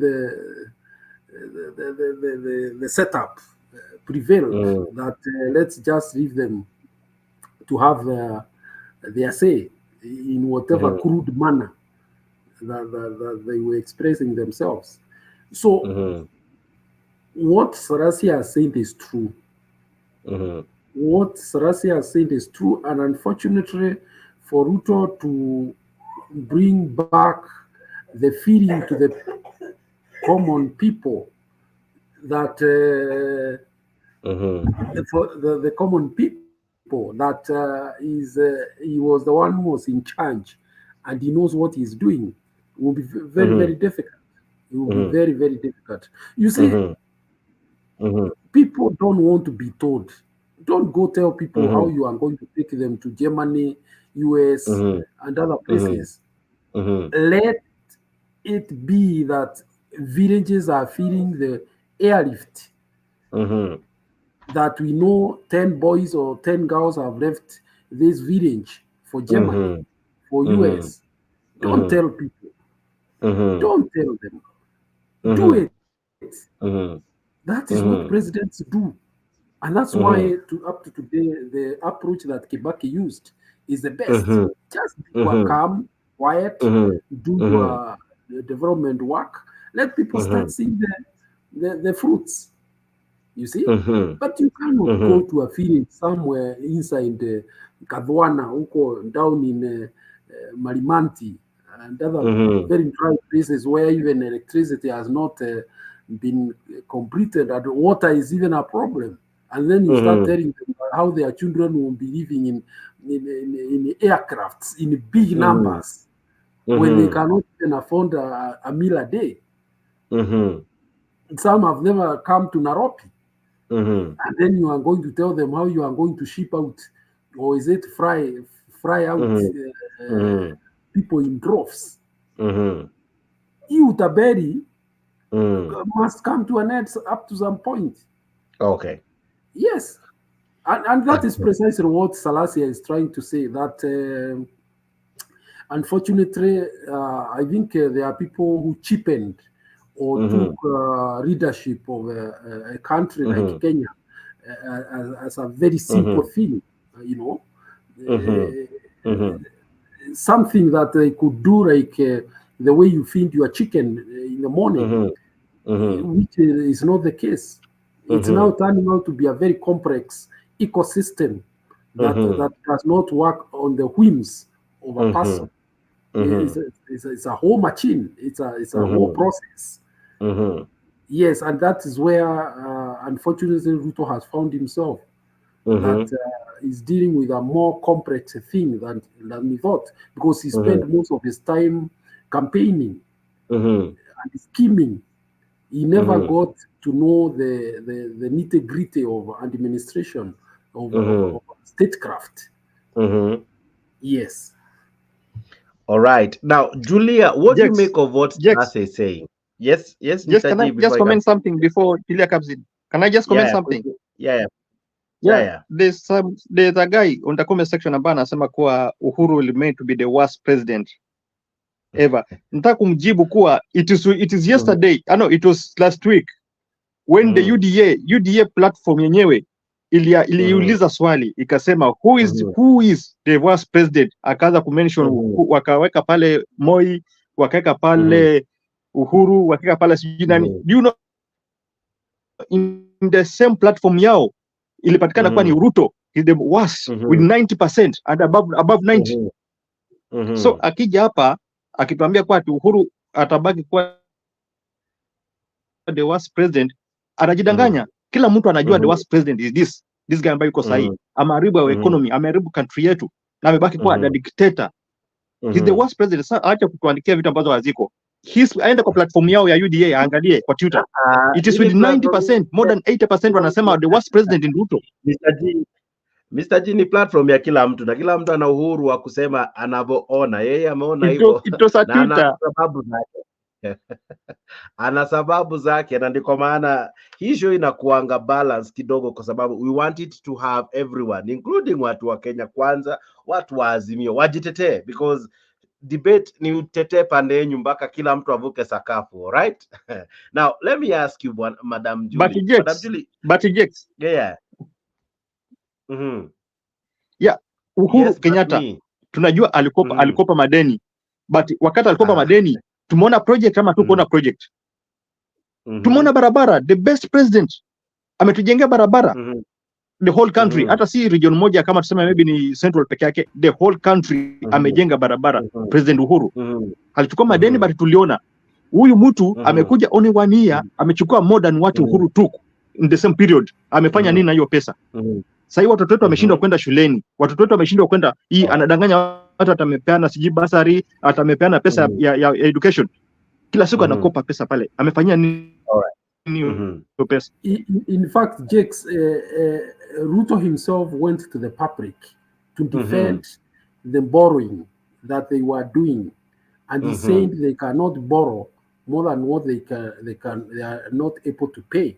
That creep is unfortunately the internet does not forget. So he knows how they were driving that government. Is part and parcel of what happened in the last 10 years, and he cannot run away from it. That is precisely what it is. All right. Now, Julia, I want to come to you, and I want to bring in that part. Selassie, I want to hear your take, but equally, I want to bring this other question. Uhuru had so many other projects, not just one. Some were defended in court, some weren't. But most of what Uhuru did, some up to today, we are able to say truly they were well thought of. For example, the last mile. There are places in Kenya, if it wasn't for the last mile, steamers doing ingefika lini, because that is one brilliant project that made many places zifikiwe na stima. I am a person who I can attest. I have seen a village in the heart of yani mbali sana na ilifikiwa na stima. In fact, it was easy for them to get it because of that last mile. I don't know if you remember what last mile was, but ilikuwa ni malipo hata ya pesa kidogo sana, to the event that watu waliweza kupata stima virahisi sana. Projects kadha wa kadha I can mention. Za Ruto, what seems to be the problem? If they are not in court being stopped, they haven't started. what could be the problem? So Jake Asante, for Uhuru, his projects, yeah, you're right, his projects took off, and Uhuru worked with technocrats, and he was able to know what a country needs to take off. So however much unajua, and unakumbuka au majambazi, when Uhuru was doing the infrastructure, they were saying atukuli barabara. But the thing is, a country cannot develop without a good road network. Okay, a country cannot develop without good infrastructure, kama electricity and all that. Me, what mnakumbuka I think you're saying the last mile. I also remember the rural electrification program. Yeah, it is the same thing. Yeah, you could only pay 15,000 and you get connection. Others were not even paying anything. So that one, everybody felt it. We felt the impact. So whatever the case, Uhuru knew whether alikopa, alijua, laid down the basic infrastructure. Then the other thing Uhuru paid attention to, kumbuka Kibaki want to introduce free primary school education. Now, when Uhuru came in, Uhuru brought in 100 transition from primary to high school. And seriously, we had close to 100% transition. And then Kibaki started funding the education, but it is during Uhuru's government, because I was still in Kenya, where I witnessed that serikali ilikuwa, first the government has been paying teachers, but this time the government went another step further. The government was providing textbooks ratio of 1:1 and notebooks ratio of 1:1 to school children. Sasa ilikuwa kwamba sio kwamba tu mnaambiwa mwende shule, but you are also given resources to go to school. And then we realized that that is when we also had some major changes because of Matiang'i and the people like Makoha. Na tunakumbuka kwamba we had the issues, the problems of exam cheating and all that. Matiang'i brought it to an end, and Makoha was able to safeguard that. Now, if you look at the health sector, look at our first lady, the Beyond Zero campaign. Huyu mama mwenye amefanya sahi, ama ni yule msichana wake anapenda kumparade. We always see her, that girl being paraded, and I'm wondering what she's being paraded for. But if you remember the Beyond Zero campaign of Mama Kenyatta, Mama Margaret Kenyatta, remember the hospitals kama hizi Mama Lucy. Remember, see the impact of NHIF. Me, unfortunately, unfortunately for me, I had a very close patient when somebody that is very close to me was ailing during Uhuru's time, and we were able to use NHIF even to go to hospitals like these, like German hospitals. Na hospitali kama za Kejabe with just NHIF card, ilikuwa inalipa. Then NHIF pia ilikuwa inalipia watoto wakiwa college. Kama wewe mwanafunzi yako college na you are under your father or your mother, you are still covered because it was counted you are a student, and therefore you need coverage. Now university students had NHIF. Now high school students, mnakumbuka hii bima ya watoto wa shule ya Eduafya. Sinani ameitoa, Ruto ameitoa. Eduafya. Yes, Eduafya. So how was Uhuru affording to do all that? Now let us go back to the COVID-19 crisis. You know what? Did you see how President Uhuru managed that crisis? In fact, he was counted even in Africa to one of the people that really managed that crisis. And he really managed that crisis. So mimi nashanga, how did he manage to do that? Now he brought in food subsidies. Hizi zenye hao majambazi wameingia wakatoa. If Uhuru was borrowing to make our life comfortable, then that was good, and we are happy with the borrowing. Now, these people who are talking about Uhuru's government borrowing, isn't Kenya Kwanza borrowing? Hasn't Kenya Kwanza been taken to record for having borrowed more than what Uhuru and Kibaki both borrowed in 20 years? Mnataka niwatafutie data, those who are talking about Uhuru's borrowing. I'll find the data right now. Kenya Kwanza has borrowed more than both Kibaki and Uhuru, what they borrowed in 20 years, and Kenya Kwanza has borrowed that in less than 1 year. So, who is the lesser evil? So, what we care, mtu akiniuliza, Jake, me as a Kenyan, what I care, especially mimi kama mama, ni kama watoto wangu wataenda shule, kama nikienda hospitali nitatibiwa, na kama niko na mahali ya kulala, na niko na chakula ya kukula, na niko na maji. So every other nonsense you keep telling us, that is inconsequential. So those who are comparing Uhuru and Ruto is like heaven and earth. And Ruto is the one who was sabotaging Uhuru's government. I want to finish by saying, kuna jamaa ingia hapo kwa room ya Alex. Sijui Alex alikuwa amemtoa wapi. Alikuwa anasema ati watu walipe tax. Who is not paying tax? I want to educate these Kenyans who support Kenya Kwanza. Blindly or foolishly or out of ignorance. That we have always paid tax in Kenya.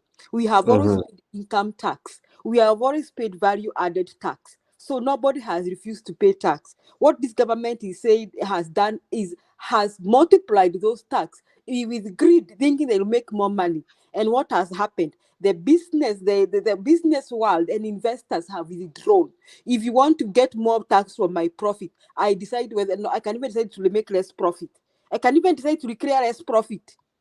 And the government has gone ahead asking many people to pay house levy. What are the investors doing? Laying off permanent workers who will be forced to pay house levy. Now the government has gone ahead for forcing them to pay NSSF. What has investors done? Lay off permanent workers who will pay NSSF.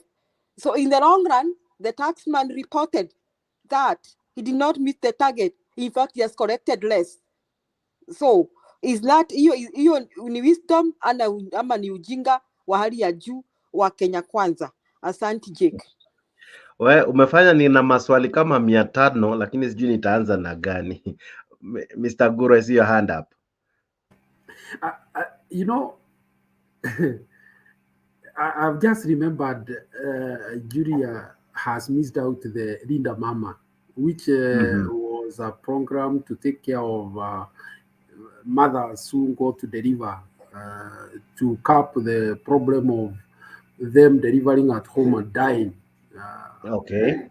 And it brought down deaths at that moment of Mother maternal. Beyond there, I just want to say that for the first time, the statistics show that pombe, watu wamepunguza pombe. The income, the taxes that the government expected to get from pombe, it's going down. It's going down for fuel. It's gone down for alcohol. Alcohol, yes. I don't know what else is going down, but it only shows you that people have reached the limit in terms of spending, and they are finding new ways of satisfying themselves. The only bad thing here for alcohol is that people are liking now to go down below the taxable the substances, and the government will get nothing. They will just go down there. So those are the realities we are faced with here. So when somebody comes here to pontificate about the UDA government, we've been in this country for so many years, and we know when things are good and when they are bad, and when they are deteriorating.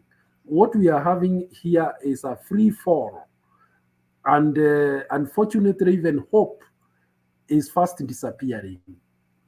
Welcome, Pen Nyagaka. Now, Pen Nyagaka, I come to you. What could be the challenge that the president and Musalia Mudavadi are receiving serious heckling by the people? Of course, I had asked you this, but then again, if the president was, if the regime was doing something good, wouldn't the people have appreciated hata kama ni kidogo and not feel agitated? Is it that the people on the ground are feeling no impact from this government? No, the things are hard, like I accepted. Sasa hii ambao mlikuwa mnasema Ruto must go home right now, he's not going home. He's going home if you vote him out in 2027. Na Gulu, wacha nikuambia kwamba when Moi was ruling, there was no maandamano, there was no heckling or anything like that. Some of us remember vividly when Moi was coming from Kakamega. We did a lot of maandamano.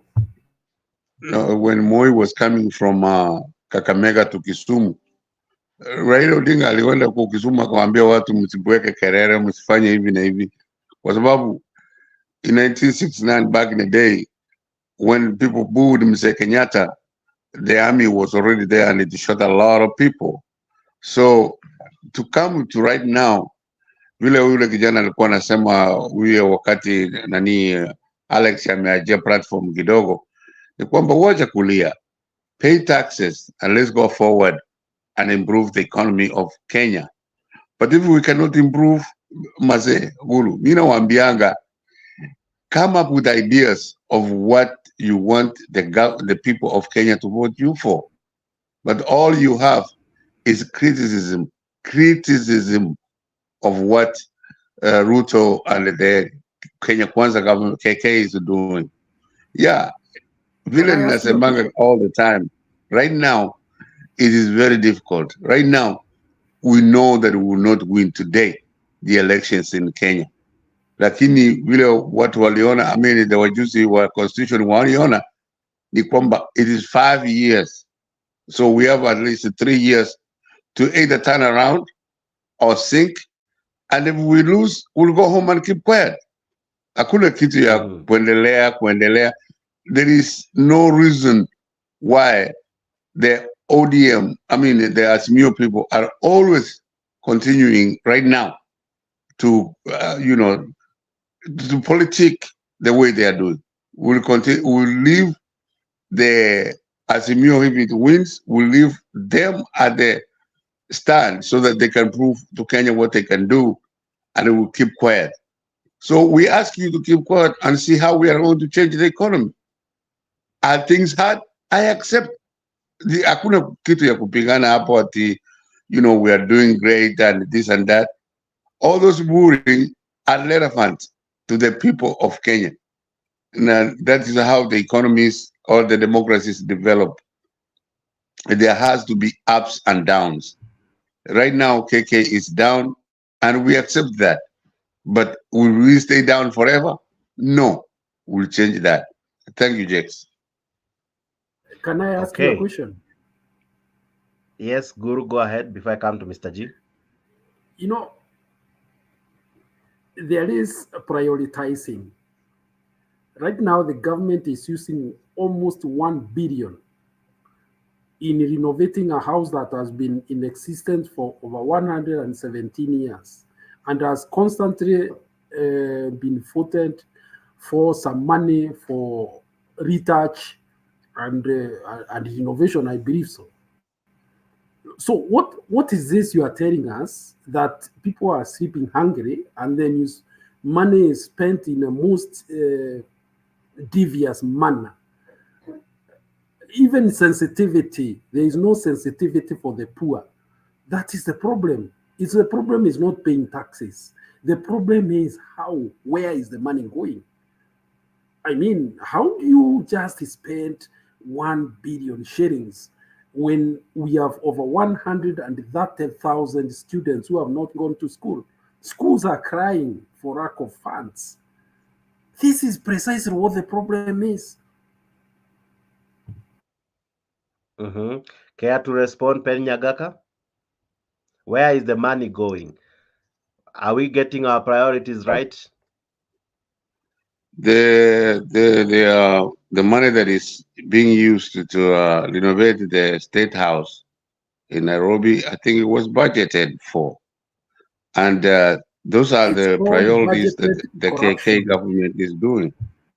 And then, yes, that's why I agree with you, Guru. If the corruption persists, and we accept that we are a young democratic country, if the corruption persists, don't even go there. Go to where you could really tell us how you could be better off than what this government is doing. If it was if it was a Azimio government doing anything, you guys fall for it. You don't ask a question. When Maraga requested to meet with Kenyatta, we didn't hear a word from Azimio or ODM at that time. Like when huyu mama Kome requests to meet with the Ruto, kwa sababu you hate Ruto, you will never ever see the positive results of what Ruto has done. Ukiendelea kuangalia the negative, yes, they are there. I will not even have to ask a question. Vile nilikuwa nakubali na wewe Guru. Life is hard today in Kenya. But let us not be selective in what we are, we are challenging or what we are criticizing. Let us be general in the idea. Maraga requested to meet with Kenyatta. Kenyatta said, forget you. And he never met him. But when it comes around the other way, you guys criticize and bemoan and everything. Thank you, Jax. Alex, I saw your hand up.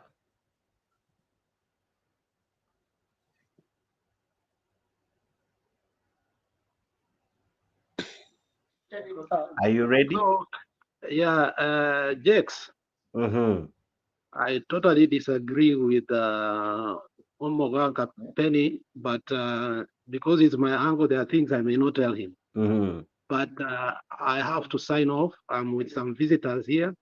Tutakutana kesho. All right. But I will be listening. Maybe nitarudi to listen maybe after 2 hours hivi. Kama bado utakuwa hapa. Because naona tumeenda only 1 hour 55. I agree with what Guru said. Pombe imepungua Kenya. Ni kwa sababu tax ya bia. Sasa hii bia inauzwa pesa ngapi Guru? Si ni karibu 300.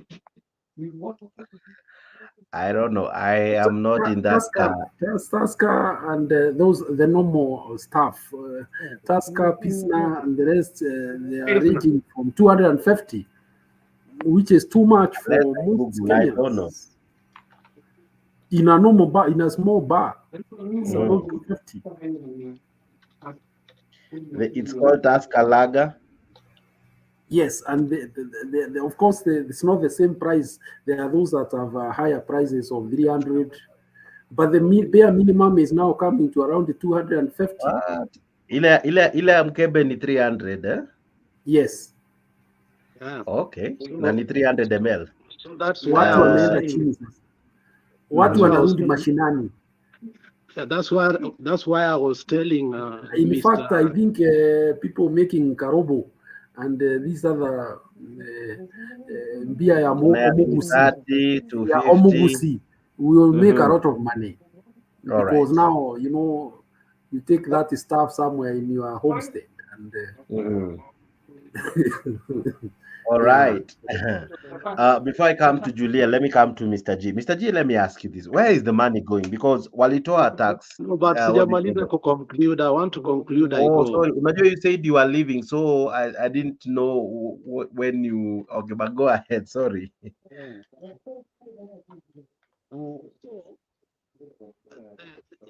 That is what I agree with Guru, but for Penny anafikiria Ruto hawezi tolewa. I don't know if Penny watched the ODM meetings the way zilienda kutoka Busia all the way to the coast. Sometimes you need to get educated to understand these things. But Penny amekataa kabisa kusikia. Tunamwambia Guru, nataka tena uambie Penny the state of the ground in Mount Kenya right now. Penny does not understand that. As I always say, nyinyi wa Kikuyu, you are the firstborn of Kenya. Kwa sababu mmeonja upresidency mara mbili na miaka nyingi. Nyinyi, you are the determinant. If you decide to compare Ruto tena 2027 ata win.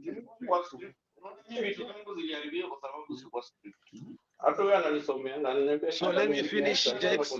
We will talk later. All right, fantastic. Thank you so much, Alex.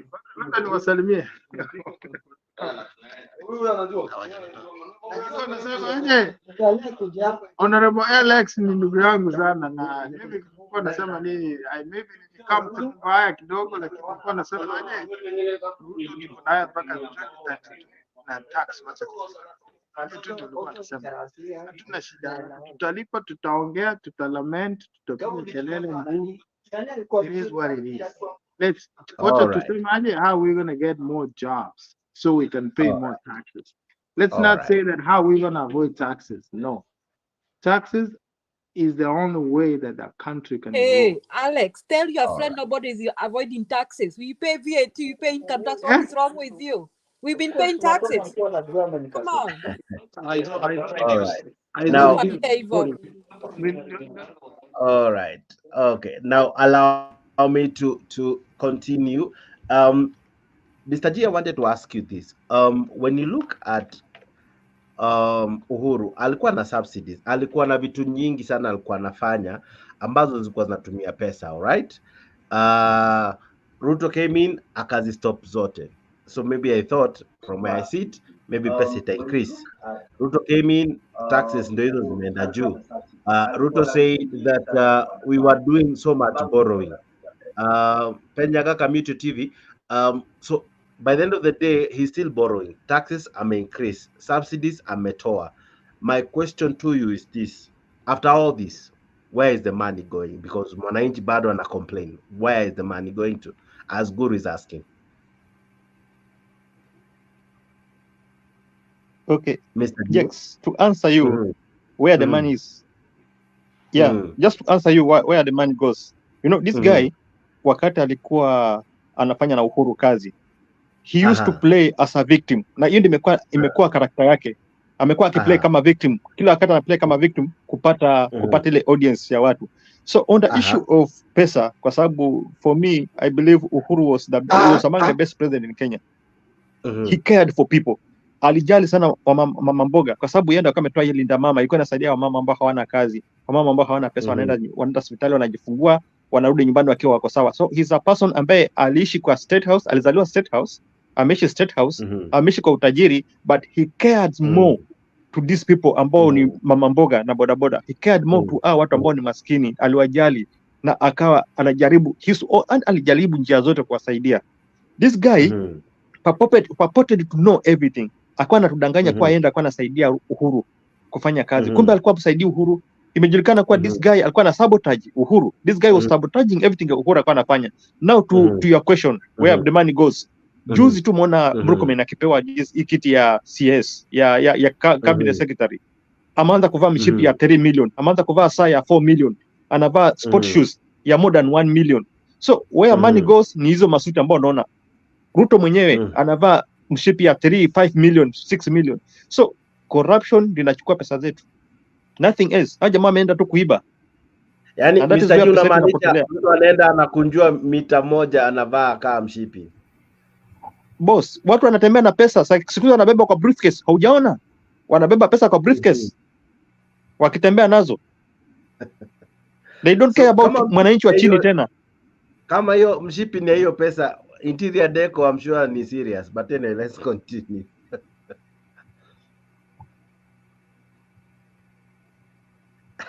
Hiyo joke utaipata after the show. Now, Kenya Rebel, I'm sure you're in to get some jugular, but before you even do that, please answer me this. Where could be the money going? Because mwananchi has complained, bure. I don't think all these Kenyans are stupid. All these Kenyans cannot just be complaining because they have nothing to do.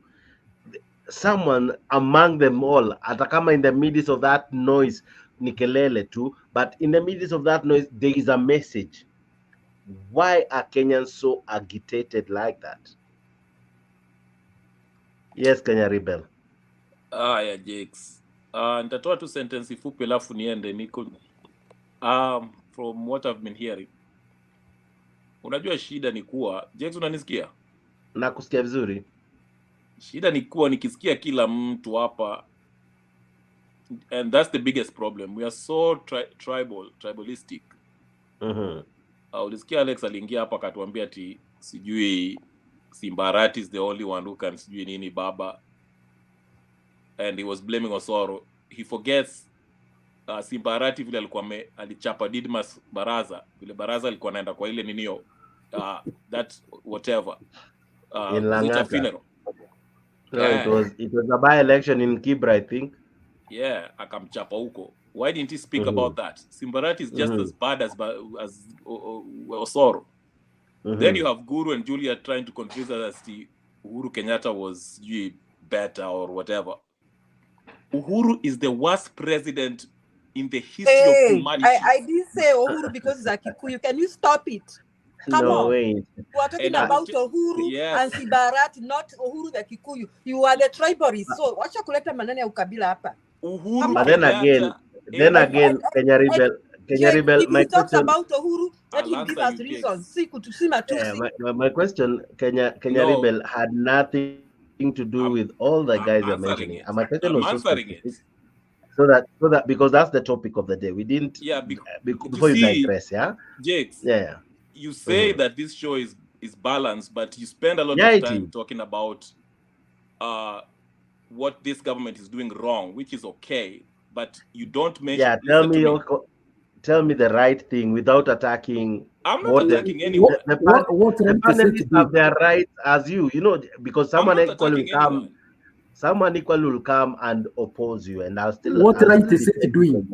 Let him tell us the right thing it's doing. What right is it doing? Stop bringing Uhuru the Kikuyu here. You're a tribalist. Yes. I do talk about Kikuyu. Tell us the right things so are that's happening. what is doing. Come on. Bring the argument. Don't go to the panel. Yeah, go to your argument. Don't attack a person per se. But attack the point. See, that's the thing. Yeah. It's when the shoe is on the other foot, you're okay with it. But when I turn it to the other foot, now you're uncomfortable. Listen, I'm Jakes, comfortable with you. For example, how would you feel? How would you feel? Please answer me this one directly. You are how would you interrupting feel if I would come as a panelist, not as a moderator? I attack all of you, including yourself. Belittle you. How did I belittle anyone? What you do, just argue facts, just argue your point, just say what the government is doing right. That is how you debate. Who did I belittle and how did I belittle? Yes, and stop bringing when you say Alex did, Julia did, can you stop it? Your character, you are personifying the show, which is wrong. I'm not. Because talk of the issues. On my topic, on my thumbnail, I haven't mentioned the Guru anywhere, neither Julia, neither Alex, neither Kenya Rebel. Talk of what we are talking about. If they made the point, discuss that point. Argue from what they have said. Jakes, are you going to let me talk or you're going to assist Kenyan revolutionary? The issue is very simple. Guru. The issue is very simple. The thing is very simple. Okay, stop, then I can go ahead and leave. Right, I wanted to make a point and leave. Guru, can you be quiet for a minute? You don't attack my personality. I'm not attacking your personality. Don't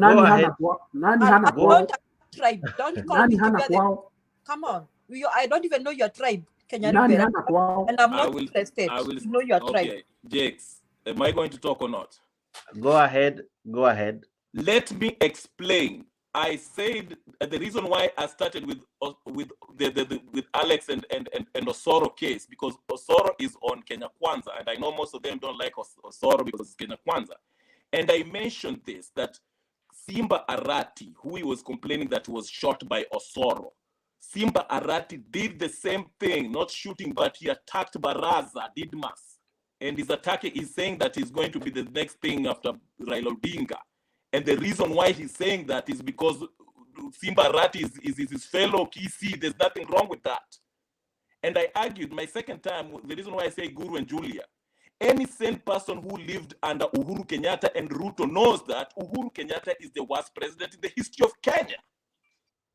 Can you give us the reasons? I will give you a reason. Thank you. I'm glad you asked. That's 1, 2, 3, 4. I will start. Number 1. This man openly defied and called the Supreme Court Wakora and shot Justice Musa. Just like Ruto has done. That is number 1. Ruto hasn't shot anyone. He didn't kill anyone. That's number 1. Number 2. I will go to number 2. No, you're lying. Ruto did not kill anyone. Stop lying. We won't allow you to lie. I will go ahead. Number 2. Him along with Maina Njenga killed Luos in Naivasha. You are lying. Another lie again. Stop. Can you stop him for making false allegations here? This guy is a liar. This is a mass murderer. Let's go to economy. The billions that he stole, didn't even reach Kenya. Went straight to his bank account. GB and Jiggy is exposing him. Go listen to Linio. These people stole. These are the debts that we are paying today. That this man stole. That we are paying for today. Your highway ambao Julia is trying to tell us that he built. We paid 5 times. We are paying 5 times. Julia, it's this is Nino. It's actually Godfrey Christ. Ruto. Okay? This guy This is is just Uhuru lying. and Julia are only supporting Uhuru because he's a This fellow is Kikuyu Ruto. like them. They don't want And to who, face the what tribe facts are But you? now, that but now, that but now, Uhuru Wacha Kenya tabia Rebel, ya Kenya ukabila. Wewe Rebel, ni president, kabila a gani? serial Kenya mass Rebel, killer that was taken to the Hague Hapana. Kenya Rebel should along be with his Kenya shut from, Rebel, family. from talking the way he's Kenyatta. Kenya talking. Rebel, Allow him. No, no, no, no, no, Kenya no, no, no. Rebel, You So I don't have to Julia, allow him. expose these Kenya Rebel, tribalists that Julia. tell me No, this You no, see, the no, problem no. are is, the ones who are leading all Kenya right, behind. all right, all I can't right, deal with all right. facts. Now, And I'm you done. see, thank you. Now, You are the done with problem speaking is, nonsense. when you focus on attacking someone, one, the two things you normally many people do, they don't respond to the questions asked. Two, they probably miss out everything, including even if they had a correct point and a position to really bring out, they miss out easily because you want to your defense are all over. You want to defend, you want to accuse, you want to criticize, but ukirelax too, your points will come out. You'll be able to tell us, um, this is what the government is doing. You'll be able to answer Jakes. Why are Kenyans agitated? Where is the But money he kept on going to? interrupting me. So how do you expect me to So know if you're when your interrupting? guard is all over shooting everywhere, Because eventually you end up you're interrupting. I had a good. a serious sniper knows when to aim, when to shoot, I'm and not a when to sniper. fire. I'm not a sniper. You interrupted me, Jakes, when I Now, if started, you and cannot get that simple English, then I think no, you interrupted me when I was making my point. I was going to make you a are. perfect point I to cannot answer help you. you then. I Go was ahead. I was going to Answer answer me. you. Answer my question without attacking anything irrelevant. Where is the money going to? What There's are the good things the government is doing? Don't go on this Jakes. died, who died. Those are Jakes. things we cannot personally we cannot prove. In any case, let's We be can prove them. factual. What are you Okay, talking tell about? me. We are a country governed by the rule of law. You are here always advocating for us to go to parliament and any other place. The Yes. the laws are very clear. If you have evidence, table them. So, but before we go to those criminal part, let's talk of what is happening now. What made the show today? What made this topic today? I'm asking you, why are Kenyans so agitated to the level that they heckle a president, they heckle a cabinet secretary? What is the reason? It's not about Uhuru. It's not about who It died. is It's not because his about who is policies, alive. It's not about who is. The question is, the decision of what yesterday is affects you today. Nani all right? Jakes. The decision All of right. yesterday affects you today. Jakes, I Okay. cannot stay in this show with this kind of nonsense. You can commit suicide for all I care. Now, This Kenya Rebel, no, Kenya Rebel, we have to call out this. Kenya Rebel, with all due respect, Kenya Rebel, with all due respect, Kenya Rebel, with all due respect, I respect you totally, and you know that. But equally, mind how you speak to everybody in the show, Kenyatta regardless. killed people, and people are defending him. I Fantastic. cannot Now, stand I that. have never done this. I'll do it to you for the Okay. first time. All right, we can go on. All right, we have to have some. If you can't listen to me, then car stage, backstage. All right, let's go on. Okay, Mr. G. Um, let me ask you, and I think I had asked you, where could the money be going? As much as you have I think I said just ni mambo na corruption and all, na kujifunga mishipi expensive and everything, but hii pesa ni mingi. It ought to, yes, iporwe skatai, but why is it that when we need to see development, because I would not lie and sit here and say hakukuwa na corruption time ya Uhuru. It was there. We had thefts left, right, and center. We had KEMSA. We had billionaires made out of graft. That happened. But my question is this, and I ask seriously, what could be informing the fact that we are losing a lot of money? We are still incurring debt. We are not, because one of the things that Ruto said is when you find yourself in the hole, you stop digging. Why is it that it's difficult for him to really manage the country, manage the borrowing, manage the looting? Yet he claimed to be the okay. man who has the steering in or No, knows what to steer, how to steer the country. That was just propaganda. He was just propagating those things. Alikuwa anadanganya kwa he knows how to drive the country, he knows how to govern the country, but he doesn't know how to govern the country. He never had even a plan of this country. Okay, to answer you on where man goes, nilikuwa nimeongea kuhusu mambo ya mishipi na nini, but now ukweli ni kuwa look at the security, ile presidential escort, iangalie kwa sahihi ni watu wangapi ambao wameandika na wale watu ambao walikuwa wakati wa uhuru. Another thing, look at the trips that he's making every now and then. Those trips, si trip ambayo inachukua 10,000 ama 5,000 ama 1,000 ama 100,000.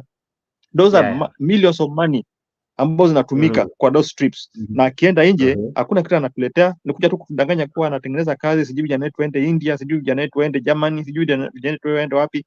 But those are the things ambazo zinaharibu pesa zetu, zinakula pesa zetu. Those trips ambazo zinachukua hizo security ambayo amewadouble sijui karibu mara 3 the presidential security. When he came in the office, the first thing ambayo alifikiria ni kununua magari za around 700 million.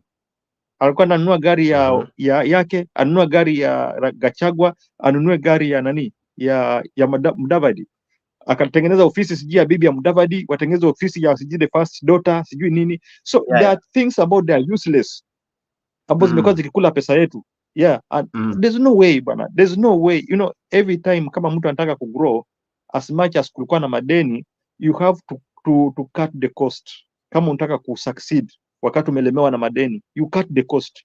Huwezi kuja unaishi more than what you get alafu una expect kwa the country itaendelea kwa sawa. It can't work.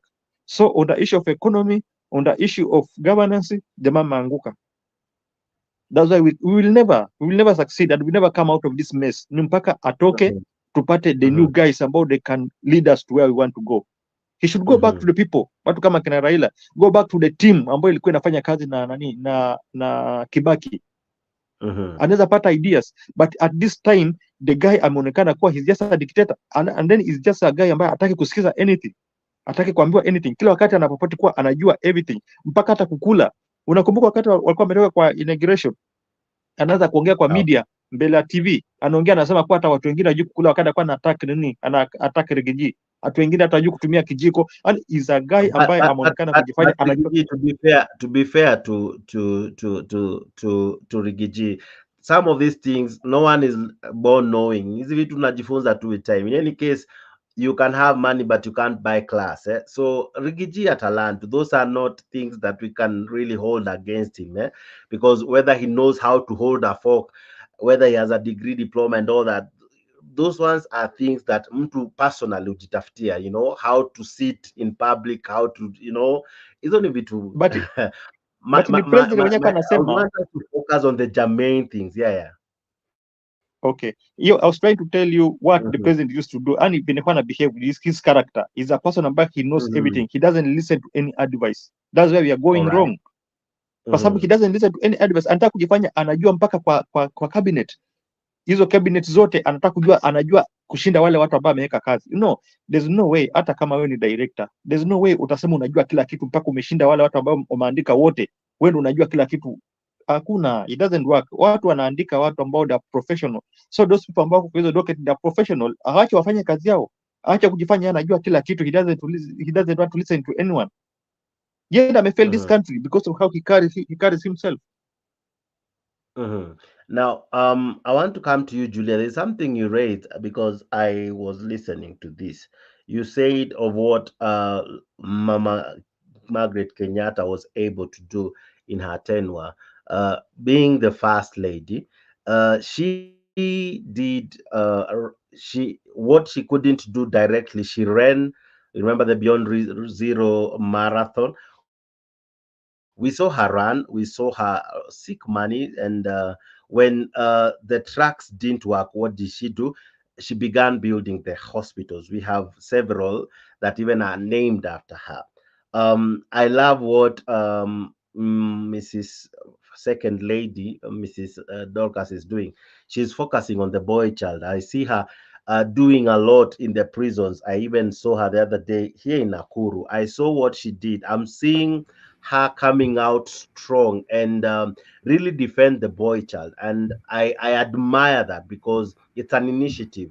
And we cannot all do the same thing. We cannot all build hospitals, but we must stand for something.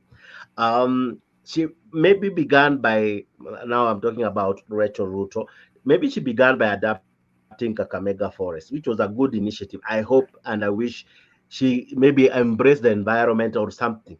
But why is it that we are yet to see a project fully funded by the office of the First Lady? Because these offices are funded before we even forget about so many other things. These offices, money is channeled to these offices. We have a budget for these offices.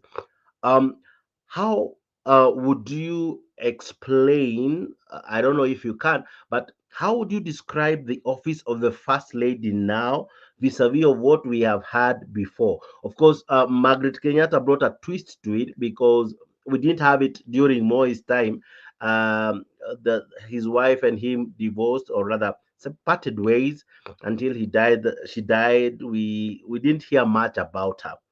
But for Uhuru and Kibaki, the wives brought in. We remember Margaret, the wife of Kibaki. The choir is still there. We can mention a few things about her. What could be the challenge with the current First Lady? What could she be having as a challenge? Why are we yet to see her hit the ground running? Yet time is running. By the end of the day, baada ya miaka miwili mitatu tunaanza campaign tena, hakutakuwa na excuse anymore. Itakuwa ni all systems go, either to give them a second chance or we get a new regime. Why is it that office of the First Lady bado haija hit the ground running? I don't, Jake, honestly, my heart goes out to that lady. And I wouldn't want to be in her shoes because I think she has no say. She's in a box where she's just surviving and praying the next day comes when she's still there and alive. Because if you see the character of Ruto, how G has described him, he's a man. First, I think he doesn't know the meaning of delegation. Another thing, I think he's a president, he's a deputy president, he's a cabinet secretary for everything. He's the one in treasury. He's even the one. So the first, if those people who work with the president have no say, I think the First Lady will be the last person, because unajua wanawake usually tunavumilia, tunafunikanga dhambi za bwana zetu na hatutaki dhambi zionekane. So she will not come out if she knows that this one will cross the husband's path. She will not come out to do anything. And when you talk about budgeting, and there is a budget, there must be a budget for the First Lady's office. I think there is a budget, but she has no control over that budget. She doesn't even have a say of what to do with that money. And that goes to how the money is being spent by State House. And the money is being spent by State House according to what the president says. And that is why I go back to my point. Ruto is overwhelmed.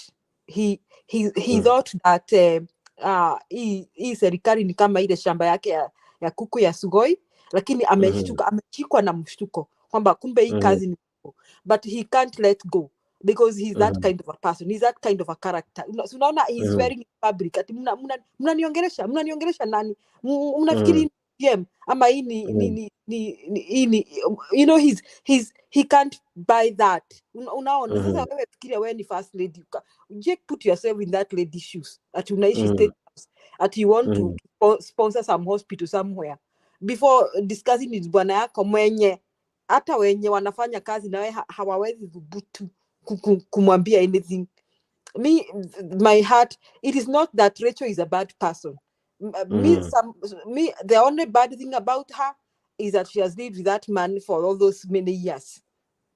All right. Tolerated all that. But I don't say it is bad with her. It's just like any other African women that we wait and hope, keep hoping someone will change, and they never change. So huyo mama si kupenda kwake, hawezi fanya anything, Jake. Hawezi, I mean, wacha tu, let us now ni mtetee. Hata kama ni bibi ya Ruto, wacha mimi kama mama, I try and look at her with sympathy, that I don't think she can move any project. That's my, yeah. Guru, same question. Why are we yet to feel an impact from the office of the First Lady? Because other offices before her, kuna time hata watu wakasema Lucy Kibaki is the president. I don't know if you remember. She was she was almost leading the country. Yeah, and they were saying the president is so quiet. Kibaki, then Lucy all over. I remember at one time they had to defend themselves. Who is the first lady? Um, Come to Kenyatta, same. We saw the first lady. We could even see her feature in the news. We could feel her. We could see her participate in games that I remember one time I participated in one, and the initiative was good. She was able to mobilize Kenyans. To with an idea, an objective, twende tukimbie kwa sababu ya maternal health, preventing mother to child death Yes, and all that. Why yes, mbona tutafili office? Yes, Mr. G, before I come to Guru. Yes. yes. Before Mburu comes in, I want you to address this guy. This guy anaitwa G Ramsey, sija anaitwa nani kwa comment section. This guy No, is no, no, talking no. Let's things focus shit. on the show. Just address this issue. Huyu jamaa aache tukosee heshima. No, no, no, no, no, no. Comment section, as I always said, issue iko na kila mtu, and I let me talk to everyone now. We get everyone, But they right? should have respect. And just one moment, just one They moment, should have just one moment, respect. Hata kama ni everyone. just one moment. Yeah, just one moment. And at times we say things that not everyone, including me, don't agree with, but we allow it. Why? Because we must be understanding. The only thing that we shouldn't do, and maybe that's what I would say, let's not be to see. Let's just address the issue. It's good to disagree, and that's what we call a debate. We cannot all be proposers or opposers. We must have both sides, right? Now, my desire would be, and my reasons, and I think I've always said, I personally don't support any side. I'm here to listen to you because you guys listen to us. Right now, we have over 70 people looking at the show, watching the show live. Yeah, I know you can see that. We have many participating in the comment section. We have so many feedbacks all over. So all these people, they want to hear the diversity. They want to hear Julia's argument. They want to hear Guru's argument. They want to hear Mr. G's argument. And as much as you can be in Azimio, but funny enough, you guys Okay. don't reason the same. Equally, kwa Hakuna comment kitu mbaya section, hapo. wataingia in always, just one moment, wataingia in always. Kuna mseko hapo kwa comment section, hakupendi, and as the moderator, I cannot make that person love you. Atasema anything, anaweza ingia hapa because anapenda Guru and how Guru anaongea. Each time Guru just like when you get a good pastor kwa church, utakuta msee ana shout amen more than everyone. That doesn't mean that any other pastor is not a good pastor. It depends. But anyway, my point is this: achana na comment section. These guys are just but amazing. They are the other team.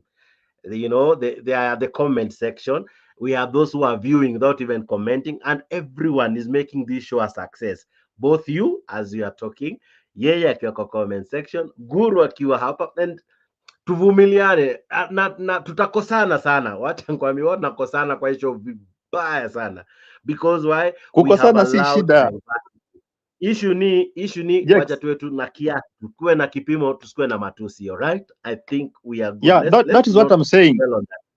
That is what I'm saying, Jex. Akinichezea sawa, but hizo vitu ambazo anaongea kwa comment aachane na hizo vitu. Let's go. Wacha tuongee UDA na hiyo vitu zingine. All right. I feel you. All right. Yes, Mr. Guru, why is that office yet to make an impact?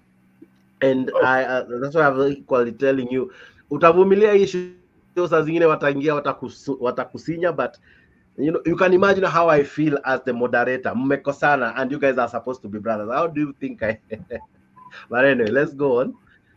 Let me first make a disclaimer. Yeah. I have no problem with divergent views. In fact, I think I've met Mr. Pen Nyagaka for many shows, and I don't remember any time. And we don't agree. We don't take same line of thought. But I have not found him to go personal, to divert topics in a manner to just have. Here, you ask somebody a very simple question, because that's what we are doing here, is an audit. What has the government done? We are saying what it has not done. Come and tell us what it has done. Convince us. That is precisely the kind of debate I would want to get involved in. But not about who is married, who is not married, who was divorced, and that kind of thing. Like I see some people commenting here about some particular persons. Anyway, we normally have such people cannot be in it. But for me, I often choose to walk away. Yes, because they are a vexation to the spirit. So I often choose to walk away. Yeah. That's my way of dealing with such people. Guru, nimeona hiyo comment. I often walk away. Unajua hata sijazisoma, mnanifanya nirudi comment section na mimi na focus na nyinyi kwanza. Wadau. Yeah, some Wadau, comments si mzuri. Some comments si mzuri. Okay, juicy, yeah. What is the comment? Who even commented? I am not, because I'm focusing on the show. Let's focus. Can you imagine I'm living in the United States and I'm Julia, you have to respond to that. No, Julia, let me say sorry. Let me say sorry for one thing. No. You don't have to apologize, Jake. I'm saying, I'm very okay. Let me tell you something. You don't have to apologize. Because can you imagine I'm living in the United States, Naniko, South Carolina. Now watch what they don't know where I live. They don't know I live with who. They have never seen my family. What do you say of that, Jake? You just ignore it and you count a high level of ignorance. Thank you.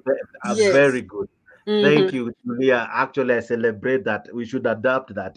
Anything negative, let's avoid it. Let's stick to the show, right? Let's stick to because I'm telling you, Guru, kuna mtu atasema hapa kitu sikieka utafunga show. Mi wanaambia vitu zingine hapa, I'm like, there are people who love you.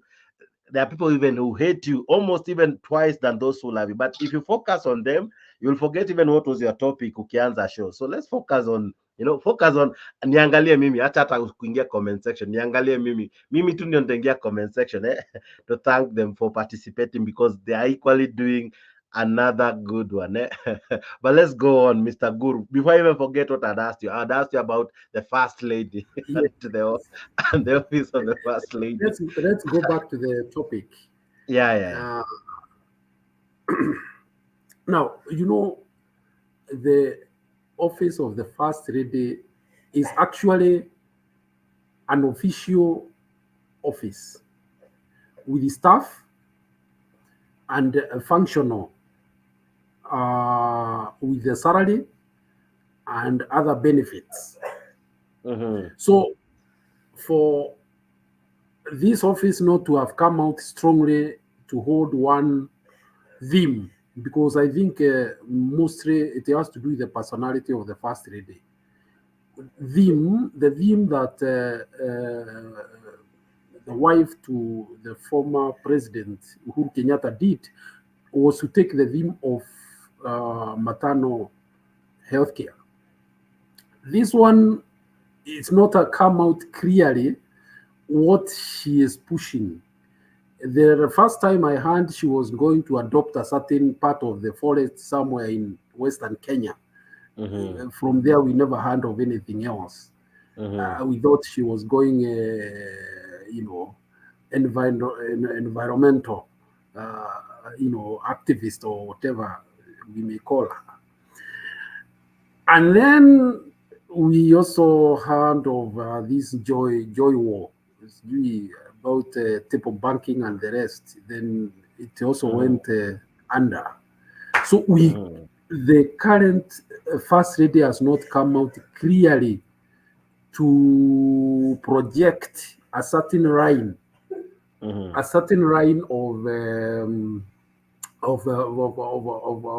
service to the society. And that is worrying because her office is budgeted for. There is money that is allocated to that office every year. So that one, it's not known how it is, such funds are being spent. Let me just put it plainly that way. the wife to Rigathi, which I don't know whether it is an official office, because what I know is the first lady. She's trying to come out with the issue of advocating for the boy child. She's at least come out in a way that the society can identify her with a certain project. That has not come out with the first lady, and I do not know why. And I don't want to second guess anybody here, because I don't know. I don't sincerely know why she's not come out strongly with a theme that would define her office. Yet her office is fully furnished with the staff and funded by the taxpayers. Yes. Mr. G, we still have the office of the Prime Cabinet Secretary. His wife has an office. It was even launched. We had a party for the same. What happened? What happened? I don't know what happened because sijaijua kazi yake ni nini. I don't know which work alikuwa ametengewa. That's why I told you that this is the place where pesa zetu zinapotelea. Those things ambazo make sense. Those offices ambazo hazitusaidii. That's where our money inapotea. Wana tax every place, every corner in our life. Wana cause frustration to people ambao hawana pesa, lakini hizo pesa zote zinaenda kwa vitu ambazo hatusaidii. So that office ilikuwa launched. Millions of money was spent on that office. But mimi sijaijua inafanya kazi gani. Sijaiona inafanya kazi gani. So what I can tell you, Jex, ni kuwa the UDA government wana overspend. They overspend. Guru ako bado tu kwa comment section, but ni sawa. No, but comment section hatuna shida. Sorry, honestly, Jake, I can't avoid laughing. Yes. That Julia isn't even married. Yeah.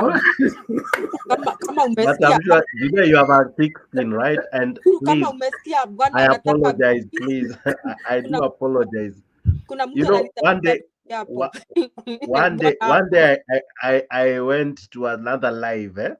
I think it was a politician, and I personally feared being a politician. Mwenye, if I ever be that level, me comment section takuwa nazima for one reason, man.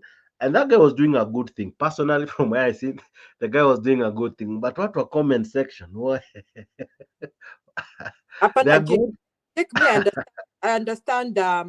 You know, I really don't allow that to annoy me, Jake, because if you ukiingilia maisha personal ya mtu, first, see, all of us here, we've never met face to face. So correct. I really don't know bibi ya Jake anakaa aje, ama akona bibi ama hana, ama alifukuza bibi jana. I don't know bibi ya Guru anakaa aje, ama Guru akona watoto ama hana. So if I make a blanket conclusion about you here, Jake, it will be wrong, because it will be out of ignorance, and that just shows me my level of thinking. Because these people here commenting, they don't know I live where, with who, or who doing what. No. They don't know the kind of environment I live or what I'm doing. I mean, they may know very little. They may know I'm in the US, and they may have an idea I'm a high school teacher, because wanasikia nikisema maneno ya wanafunzi. Lakini they may not even know what kind of a family I have. So ukisikia mtu akicomment hivyo, what do you think? You just ignore them. So if you become a politician, Jake, you'll just ignore them. You won't fight with each and every person who says something. Look at Kebaki, how he used to behave when Lucy used to do all that drama. If Kebaki was going to react, he can resign it too. So I think if you decide to come on such a show and people say all these, people may say, hata kuna mtu atakuja hapa kwambia nataka ukue bibi yangu. What will you do? You start throwing stones and picking a fight with them? No. Yeah. You just ignore them. That is my attitude. So, Guru, don't worry about that person. I think Ruto just wants to provoke, because now he's gone further to say that people to open up their windows so that the surrounding is seen. No, it's okay. It's okay. Let's go on. Let's go on. You know, and also I told you, let's if we choose to focus there, we will lose. Why? We have another group. You know, as I told you, we have many watching, many, because the comments here have not outweighed those watching. Unanielewa? So I have to balance both those commenting and those watching, because there's a reason people are sitting to watch. All right. And you see, I'm equally doing a disservice to them. I'm not projecting the comments, and not everyone can see the comments. So at times I avoid the fight in the comment, because I haven't projected it. What I project is what maybe we discuss. So don't fight them. These are good guys. Hata kuna mtu Jake, hata kuna mtu ameambia mwingine hapa aonyeshane bibi yake kwanza ndio aendelee. Wamefanya mpaka kuna mtu ameni inbox so many photos to prove a point, but just leave them. Let's 5 photos. I mean, come on, that is being petty. So I think let's go on. We have already taken how many minutes, but it was a commercial break. We have taken like 5 minutes discussing. And you know, funny thing, you don't know the person, you have never seen them, and you're even not sure if that name ameandika hapo ni jina, because Google can allow you to have a different name. Yes. So don't allow it to bother you so much. And you will never you might never meet them. We might never meet. We'll never in this app. All right. Yeah, you might never meet. And even when you meet, you might not know you're meeting. Yes. So you might not know you're meeting. All right. So let's discuss what everyone came in to see. Everyone came in to hear, why is it that Kenyans are angry with one William Ruto, the president, and equally his cabinet? All right. Kenyans want to know, why are we booing? You know, because this is not our culture. We are not known to be booers. Yes, we do boo. Yes, we do jeer. All right. But now when it becomes almost every other day, this is what we are doing. Something is not wrong. Mwananchi is agitated. Mwananchi has anger that needs to be addressed, because if we can't quench it now, it might run out of hand. Allow me to come to you, Madam Julia, and ask you this. At one point, we saw positive change from the cabinet. We would mention several cabinet ministers doing something. Mutahi Kagwe was doing something, even if they're not doing anything important, but at least they would make news. At times, tunaweza maliza wiki mbili bila kusikia any cabinet any feature in the news, either to bring in something good, something bad. Okay, to see what hata na controversy, because that one happens at least every other day. But why is it he equally can fate be so bad that you equally don't attract a team that attracts positivity? Because his team is equally yet to attract positivity. We cannot single out some key players. You know, kwa Uhuru, we could even mention some CAS, what do you call them, chief administrative or whatever, ambao walikuwa wanafanya kina Mwagangi, you remember them, wale wa health, they were doing something. Our I'm yet to I knew PS Hinga mapema sana. I knew several PSs mapema kwa sababu of what they were doing. Kwa hii I'm reserved. I reserve what I want to say. But what do you make of the team working with him? Maybe, Jake, we should look at the team at one by one, and then we can ask ourselves, what does that tell us? Okay, tuanze na Aisha Juma. Mwingine tunajua ni huyu wa education, Mashogu. To somebody give me the CSs, because I may not. Kuna Kuria. Oh, I can help you with that. We have Moses Kuria. We have some. Is it Sami or Samuel or Salim Buria? We have we have Rebecca Miano. We have there are many. We have this Alice. We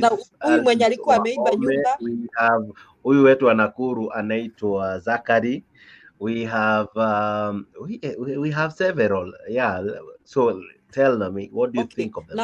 Now we can now go back and compare with the cabinet secretaries wa Kibaki na Uhuru. Wacha tuchukue wa Kibaki wa Uhuru because we are the ones we can remember, and just compare various dockets. For example, we compare CS for education, Mashogu, and CS for education we had who? The late, what was his name again? Magoha. And we also had Matiang in that docket at one time, right?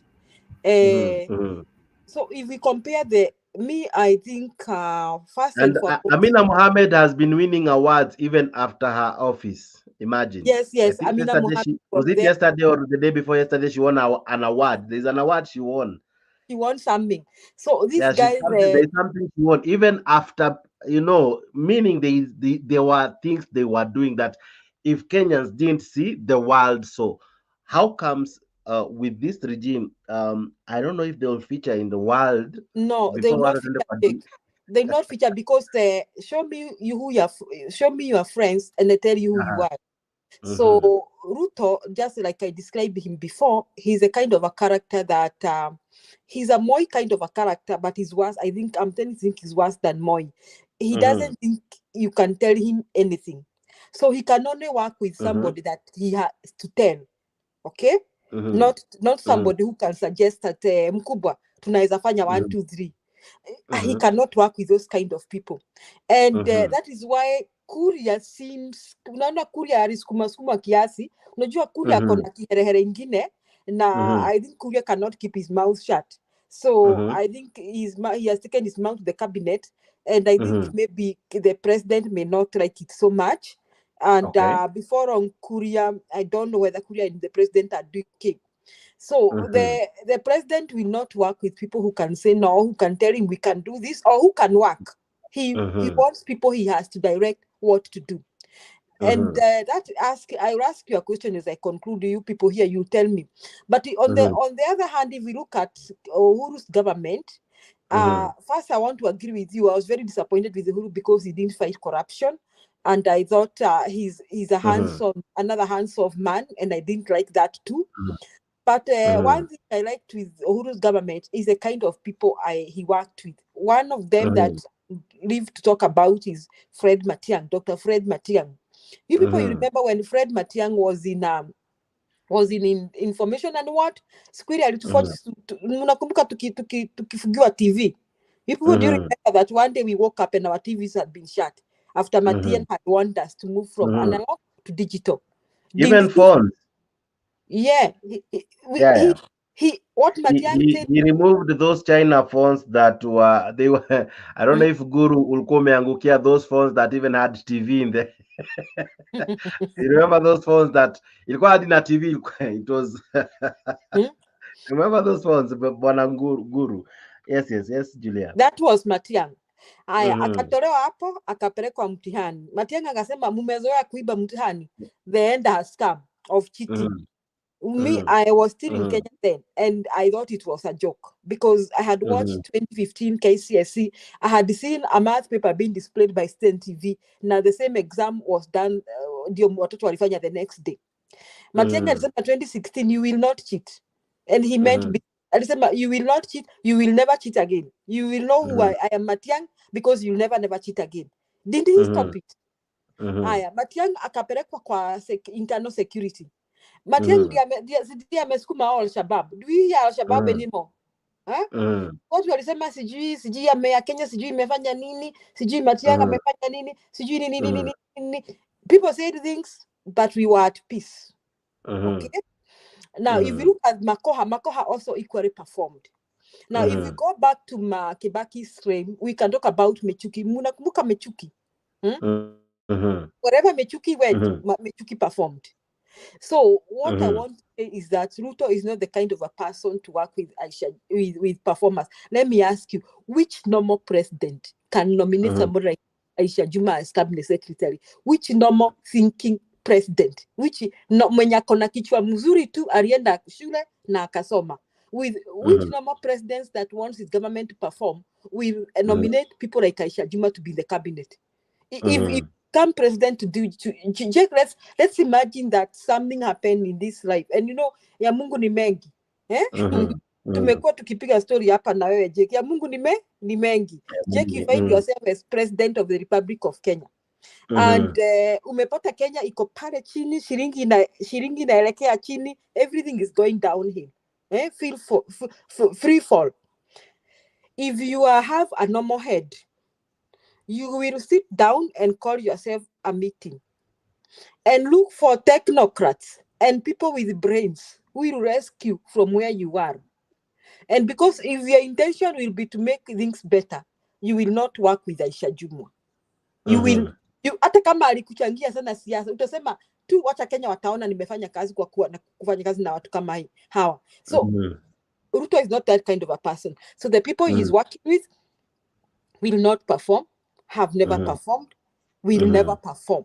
You'll never hear them anywhere. Mitihani itaendelea kuibiwa in the eyes of this Mashogu man. Everything will be going downhill. First, for one reason, some of them have a problem with their mental capacities, their schooling and all that. And then Ruto cannot allow them to work. So they have two reasons affecting them.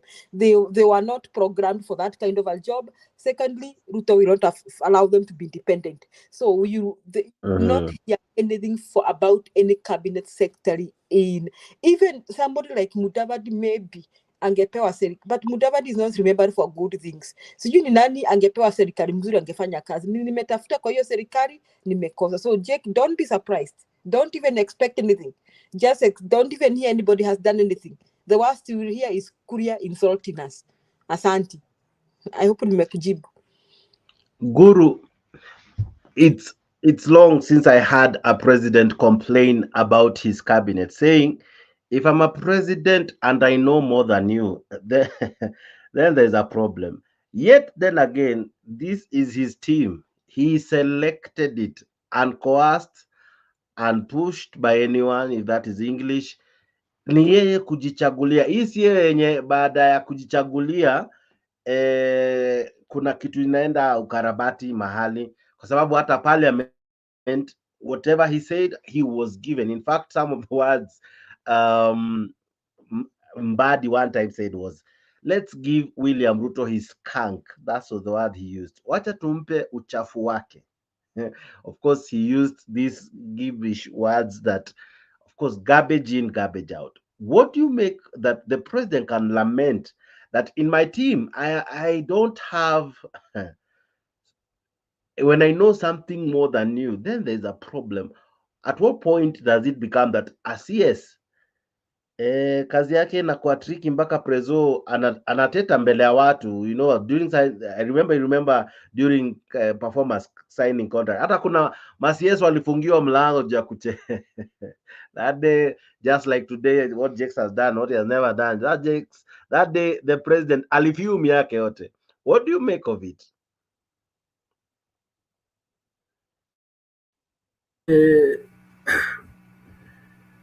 The character of Ruto is that of a very self-centered person who comes out as a hands-on also. And some would know it all. However, that's not to say that his sentiments were not correct, that some of the CSs were mere flower boys and girls because they do not know how to run a government or a government department. But what did he expect?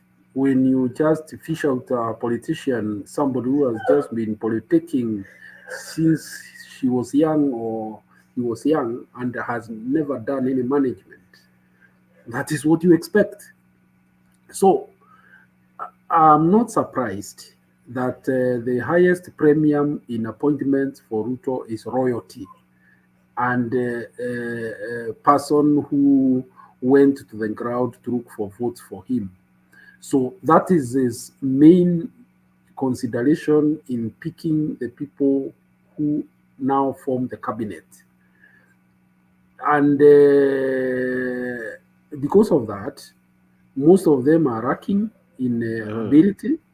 And also the fact that at personal level, is a controlling person. That's why you do not hear any of them making statements to the media.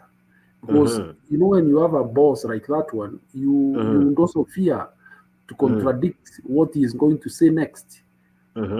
You might contradict his statements, or you might be embarrassed in the following day when he makes a contradictory statement to what you made. So the best thing is to keep quiet. That is precisely what it is. Yes. Now, thinking about it, when we look back, we can count several performing CSs. When we look back, we can be able to say the president didn't work alone. He had a team. Here in Kenya Kwanza, do we have a team? Do we have a team, or is it almost a one-man show? We don't have a team. We don't have a team.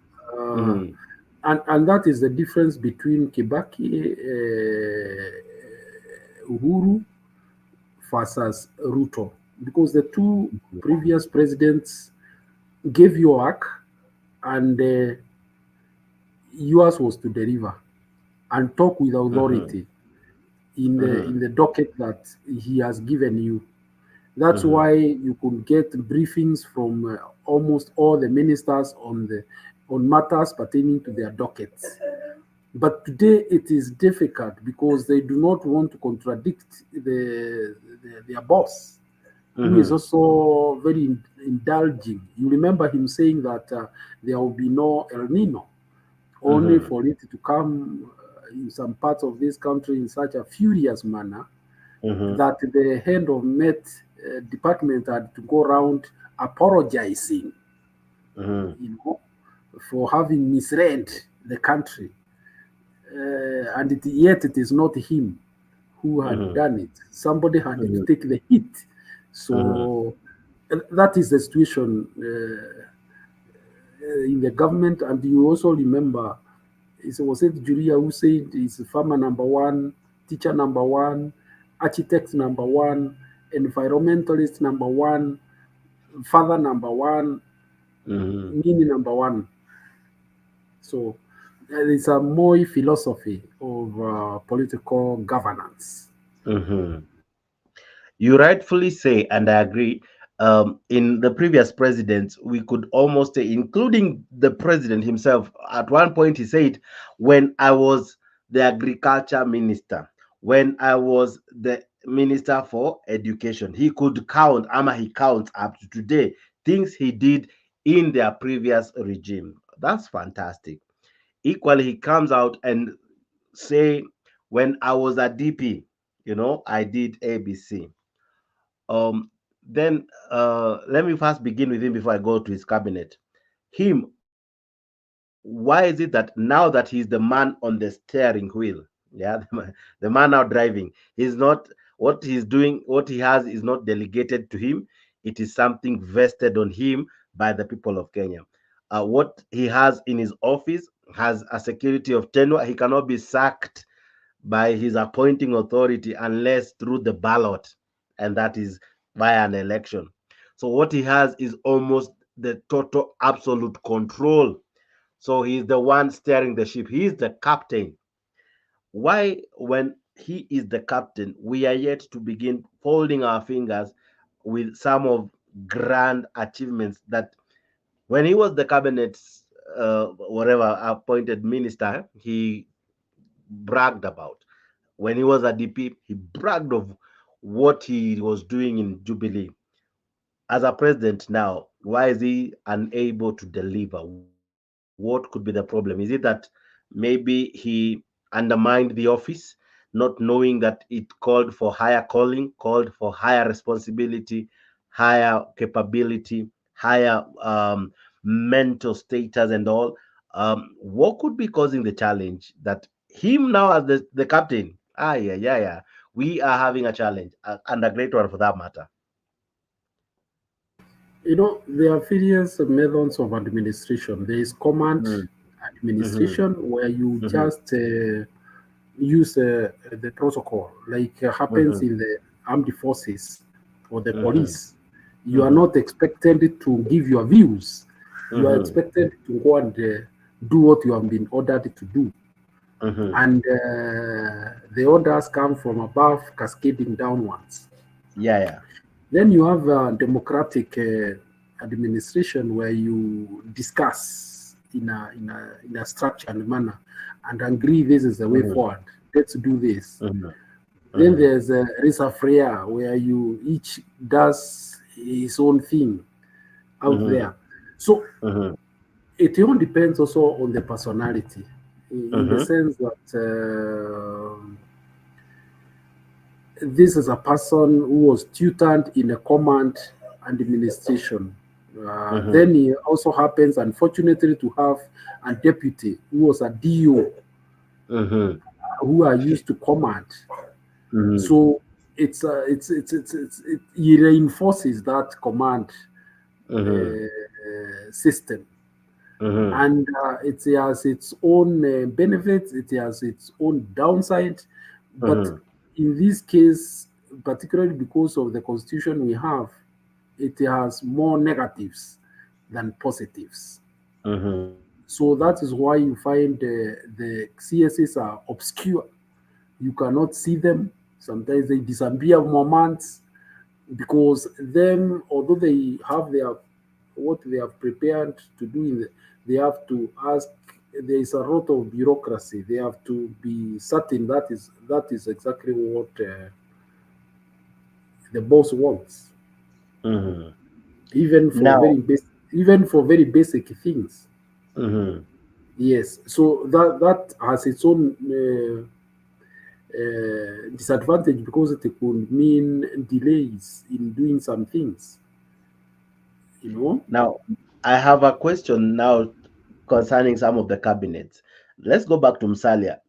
Today he says a statement that it's more of a proverb, or rather ni mafumbo. Very soon, we will make an announcement, really, when a government is working, when a government things are working, will the government be the one to tell us, or as you I think earlier said, mwananchi ata notice too, but here they want to announce what could be on the pipeline? I'm sure this is a difficult question because I am sure you don't know, but looking at our status, our economy, from where will the rescue come in, so that when they announce it, will say enyewe ama ni mafuta ikianguka bei, that will be maybe the mega announcement, or what could be that one thing that Musalia was relying on, because a drowning man will catch at a straw. What is that straw of hope he was trying to help Kenyans see that very soon they'll be making an announcement? What do you think that could be? I would want to look at that thing on two fronts. One, it is a manifestation of how gagged these people are. That he could be knowing something of public nature, but he's in such a situation that if he says it and he's not supposed to be the one to say it, their boss must be seen to be the driver. Then you have violated one of their terms of engagement. That's one. Number two, it could be just a way of managing the expectations of the people. There could be nothing much that really is coming, because let's even assume, because they signed this European Union trade agreement, let's even assume that they agreed the fish from Lake Victoria could find some markets. I don't know. It's just a speculation. Would that be a momentous announcement? I don't know.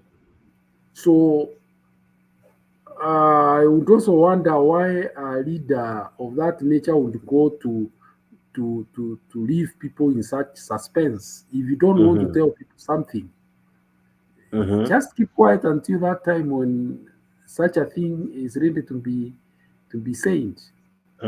But to go in a rural place like that one and tell people that soon something is going to happen.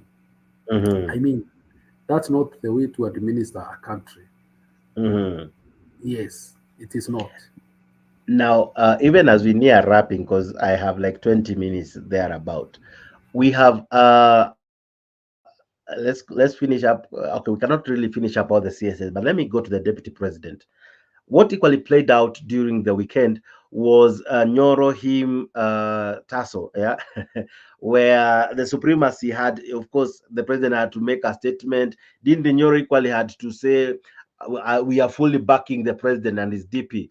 But when you look at that cycle, that pool already, why is it that already Gashagwa is a person that many, I don't know if you saw the number of MPs are gagging against him, including from his own backyard. Yet we never saw this happening before. We have never seen a DP being fought from his backyard. Ruto got all the support he got from his backyard, as much as we had Alfred Cartel and all, but the support was quite humongous. That Akina Cartel never said we change Ruto, we put Murkomen. They just fought Ruto endlessly, you know. But and equally they didn't try. Of course, they had their own issues.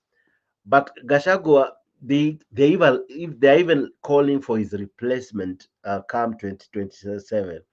The president had to cool down the moment. It was picking up. It was really picking up, that fight between who replaces him. Yet it's only 1 year. Why is it that people are yet to embrace Gachagua, either as the spokesperson of Mount Kenya, because he still has a fight with Maina Jenga? Why is it difficult for the mountain to really fast replace Uhuru Kenyatta's ideologies and all, and now embrace Gachagua? I don't know if even you saw the clip. It's because it is in vernacular, but someone was able to interpret for me of a huge gathering of Kikuyu people praying and asking for forgiveness from Uhuru Kenyatta. I don't know if you have seen that clip. But in any case, what do you make of that status of DP Gachagua? That is yet another of the Moi political tricks and the strategies straight out of his script book. That's how Moi managed politics. You light fire under somebody's feet. You move at a distance, or the feet is being roasted. It is hard to say enough. And it serves two purposes. One, it weakens the person from consolidating the power, like in Rigathi, because right now Rigathi should be consolidating at least the Mount Kenya power. But knowing his boss, knowing where he's come from, and knowing the tutorage that he got, he must be kept on the edge so that he does not grow too strong as to become a headache and start demanding too much as we head for the next elections. It happened to Kibaki. It happened to others, including George Saitoti. It's just a more political 101, managing politics. You heard somebody talking of a hidden hand. Where do you think that hand is? Do you think that's a very is a hand out there? The hand is right at the core of the government. And in saying that, I know you understand what I mean. The person lighting fire under Rigath's feet is just standing next to him. You understand? Because Rigathi is proved he is not a pushover. Even in getting that position, did not just come. He muscled his way through against many odds, including being rejected by the whole lot, and with the preference being Kideki, but he managed to get it. He muscled. He actually pushed his way through. So his boss knows he can, if he given his room, perhaps he can consolidate himself and become a headache. Okay. So he has to be managed. It's just a management style. Yes. Now, my final question to you would be on education. I think this one was well raised by Julia, and we saw some CSS performing. Now, here is now another situation. It's not just about them performing. It's about our children missing out on school. The figures will shock you. I want to play a footage as I wrap up. I pray you bear with me. It's a footage on the state of our education, because this one here explains the number, the figures, where these children, which counties, and where exactly are the numbers in high, because we have a huge chunk of our kids who are yet to join Form 1. And that's a whole generation. That's a whole generation. 130 thereabout kids away from school. It's not a small figure. 130 is, some would say, a whole constituency somewhere. All right. So when you see such figures being fronted around of the number of kids who are yet to join Form 1, all right, what comes to your heart? Let me play that clip, and then you will help me discuss that, and then we wrap up. All right. Let's shift to matters education. And since schools reopened on January 15th, thousands of students admitted to Form 1 have not yet reported, with fears that they risk dropping out. And 3 weeks into the first term of the year, the government is yet to meet its 100% transition target, with the Ministry of Education now planning to launch a campaign to locate more than 131,000 students who have been admitted to Form 1 and are yet to turn up. Beldin Waliaula with more. Mercy Mloko, a 14-year-old girl from Zalae, Mwingi West, Kitui County, is pleading for help from well-wishers after scoring 343 marks in her KCPE, but has not yet joined Form 1. Mercy received a calling letter to join Thitani Girls Secondary School, but due to lack of school fees, she's still at home. Nilikuwa na maki 343. Nimeitwa shule ya upili ya Thitani. Na sijaenda shule kwa sababu ya ukosefu wa pesa. Ningetamani sana kwenda shule nitimize ndoto yangu ya kuwa wakili. Nilijaribu kupeleka mtoto shule. Mwalimu akaniambia kitu ya kwanza niende nipange mtoto, kuripoti kitu ya kwanza ni 22,000 ndio inatakikana shule. Mercy is among some 126,000 students who have been allocated Form 1 slots in various secondary schools but have yet to take them up. By Friday last week, only 1,268,185 students had reported to class, 2 weeks after the official reporting date of January 15th. Data seen by KTN News shows that some 1,394,444 students were selected to join Form 1, out of which only 1.2 have been admitted to secondary schools and 5,723 others have reportedly joined vocational institutions. However, a fortnight into the first term, the Ministry of Education and Interior are on a mission to trace the missing students. To date, only 91% of students have reported, with the government hoping to achieve the 100% transition to secondary schools by the end of this week. Bungoma County is leading with students who are at home. 11,538 students are yet to take up their Form 1 slots in Bungoma, followed by Kajiado with 10,908 students. Some 10,184 students and 6,548 students from Narok and Kilifi counties are also yet to join high school. Other counties where thousands of KCP candidates are still at home include Uasin Gishu, Trans Nzoia, Meru, and Kisumu. Of the total missing students, 55,442 are boys and 64,925 are girls.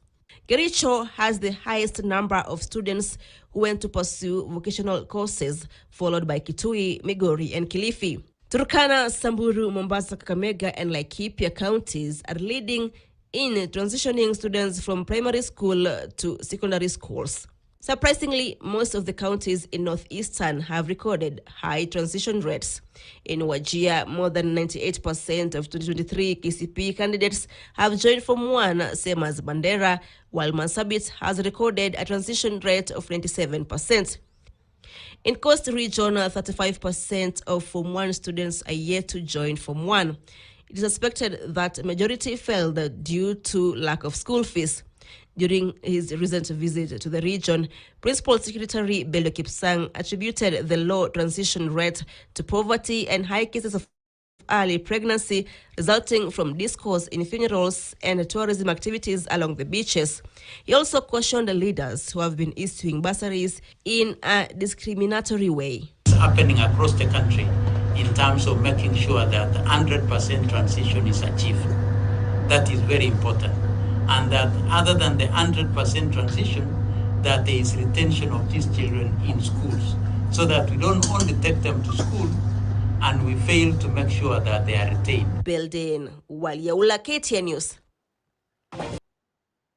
What do you make of such figures? Because to me, this is more disturbing than any news that I listen to. Because if you take away the ability to educate a population, then you are killing the intellect part. You are killing a whole generation that ought to replace us. Quality doctors, quality lawyers, the next president, why make it so hard? What do you make of such figures?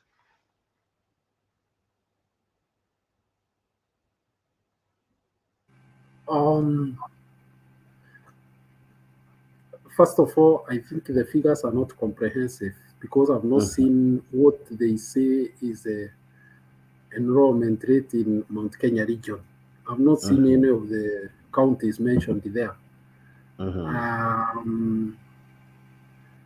I don't know why, but it would have been interesting also to get to know, because they have said the transition rates in Northeastern are very high, which is good. But I can also say that it has to do with the bursary, because the people of Northeastern have no problem with education funds, really. They have too much. They were given, this CDF was distributed equally, regardless of how many children you are going to take care of. So you find a whole constituency with 5,000 students is given the same with Juja, which has to care of over 100,000. So I'll not be surprised. That's why I'm saying it would have been interesting to see how the Mount Kenya counties are coping in terms of transition. That said, I will say that it's a serious matter, that quite huge numbers now are going without fees. And it is a retrogression, because this is a story that had almost faded from the Kenyan public, in the sense that the government had taken care of education almost adequately. We could not hear such huge numbers during Magoha's time. I think either the government was better coordinated in terms of giving bursaries and following up on those children who failed to attend school. But every government has its own way of doing things. This one seems to have their own way, which now has resulted in what we are having. Because for the first time, I can tell you this for a fact, that even going to college, this chai, which villages do make for children going to the university to The collect Harambe. they have come back. Something that was almost forgotten in the villages is now come back. You are seeing children crying through the mainstream and social media for assistance, and then it is made look like it's favor that is being done to them by the readers, that I will educate this child up to Form 4. I will educate. The whole problem has to do with how the funding is structured. Because right now, you are aware that every child is given a number when you register school. What is this obsession of having an MP carrying bursaries for his constituency? Why not have a department within the Ministry of Education cascading downwards to follow up on children who need to be assisted to finish their education? Because that would be a better way than the indignity of having people line up for hours on end waiting for somebody like Jesus Christ who is coming back. Yet it is the same money that has been collected from the same taxpayers. I think it is time the public started demanding respect, because honestly, there are better ways of following up and paying for the fees of these children. And if a policy is made that is uniform across the country, it doesn't matter whether you are in Karachuonyo or you are in Wajia or in Mwatate. If it is a payment of your allocation, it is done seamlessly through a structured manner. So that removes that possibility of even politicians misusing the bursary funds, because you have heard the PS saying that some are giving bursaries to those who voted for them only, the shareholders. You see now, when things are done that way, they end up creating the situation that we have right now. Yeah, so I hope the government will take its responsibility very seriously and make sure that those children who are over 130,000 go and occupy their space in education institutions where they have been called. Fantastic. Now, I wish to ask you to give me your closing remarks. At least today, you become the lucky one. You have never been part of the closing remark. So help me have you say your closing remarks, then I will wrap up. Well, in my closing remarks, I can only say that we are at the center of a very hard time. Perhaps the last time this country was in the kind of situation we are in, and the confusion, the hopelessness, was sometime in the 1990s. And desperate situation where even hope is lost. You know what keeps people moving is hope. Hope that you can start something even small and then grow into something big. Today, even starting something small has become difficult, and that now kills hope of very many youths, particularly. So we have a fight in our hands for the very survival of this country. And unfortunately, when things start taking the route of defying the Constitution and the law, then it sets a bad precedent that can finally break the country. So all right, it is an appeal to those in administration to adhere to the rule of law. It may look inconvenient to them, but they must know that the moment the public knows that the laws are no longer applicable or they just mean nothing, the people could go for them.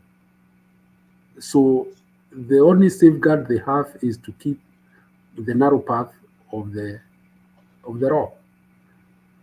And for the Kenyans, we got to keep pushing, because governments are not known to be charitable organizations. In fact, most governments do things because they are pushed. Unfortunately, right now, what we have is a compromised parliamentarians who seem to be contented with the situation on both sides of the defined.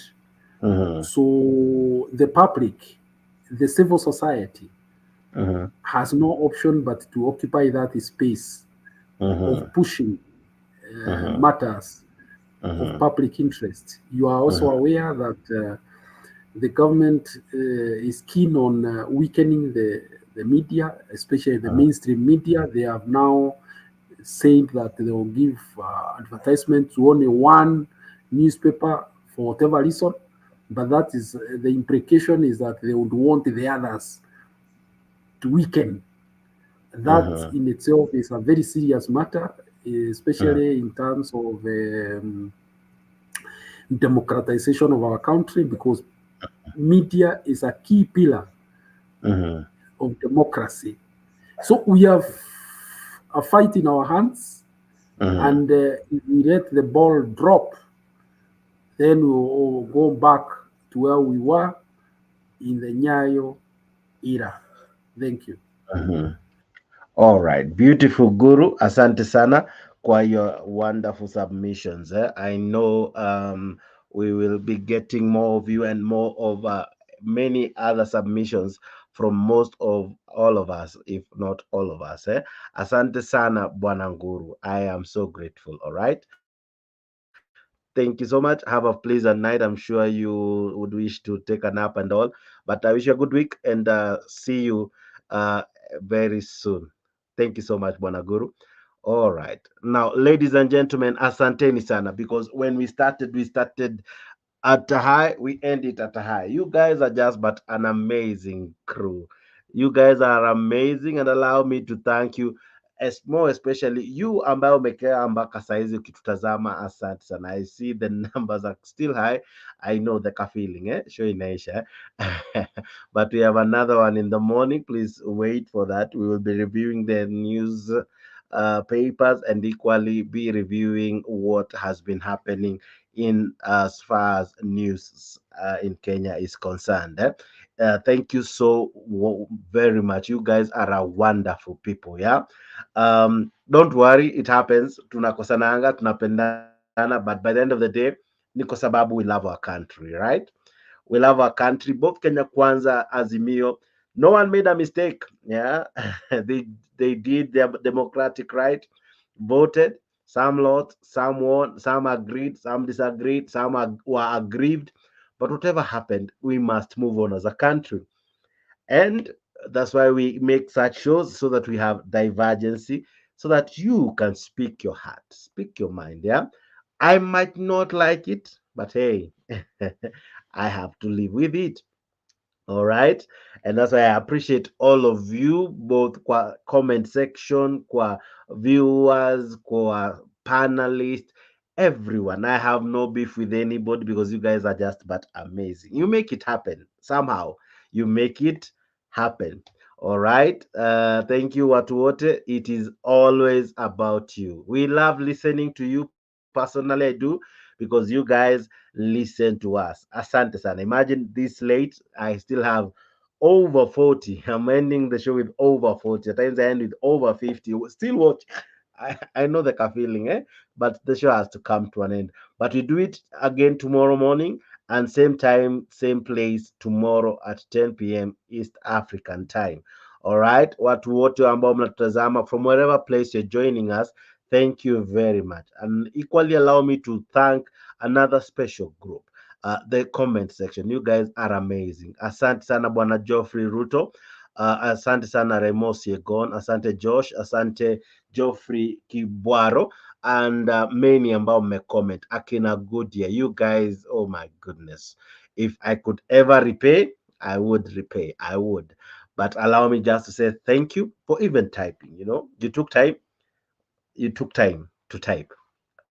Thank you very, very much. Your sentiments, we appreciate. Personally, I do. They can be controversial. They can cause some eyebrows. They can cause some they can be ill intent. But by the end of the day, hey, asante sana, right? I appreciate all this. Nikki Bao, I cannot even read all of them.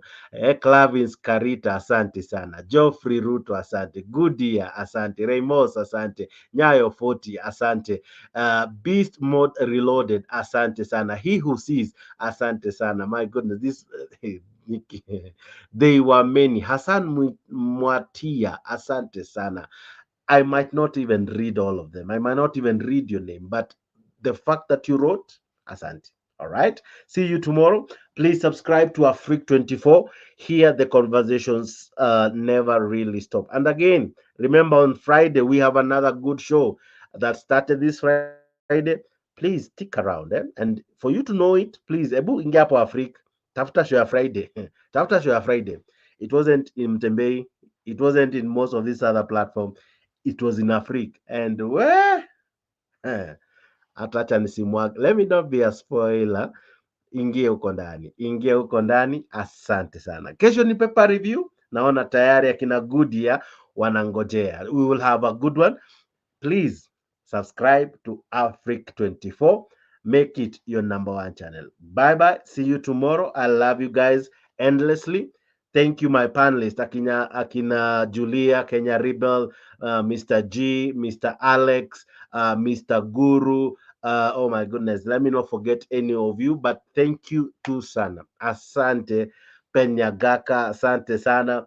Asante all of you. You guys are just but amazing, eh? And to those who make this show possible, the support staff, the management, everybody, yeah, the channels that we are affiliated to, Mtembei, Leo, Kenya Digital, Kenya 4, you know, Afrique pia zote, Leo TV zote, asante sana. Let's do this tomorrow. Bye bye bye bye bye bye. Allow me to leave you kama kawa with a nice one. I don't know kama jana mlipewa, lakini yeah, jana ilikuwa mrefu, mlichapa masaa 8. All right, I have to end this because we have to be in another one in the morning. So allow me to take a breather for now, but kesho, kama kawa, kama dawa. See you tomorrow. Bye bye. God bless you. I love you guys. Bye bye.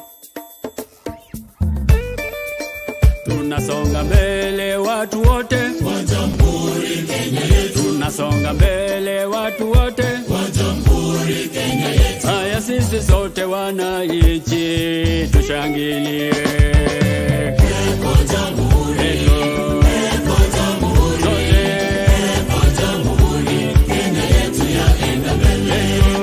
Eko Jamhuri, eko Jamhuri, eko Jamhuri Kenya yetu yaenda mbele. Mwaka wa 60 umefika, tangu Kenya iwe huru. Mwaka wa 60 umefika, tangu Kenya iwe huru. Haya sisi sote wananchi tushangilie.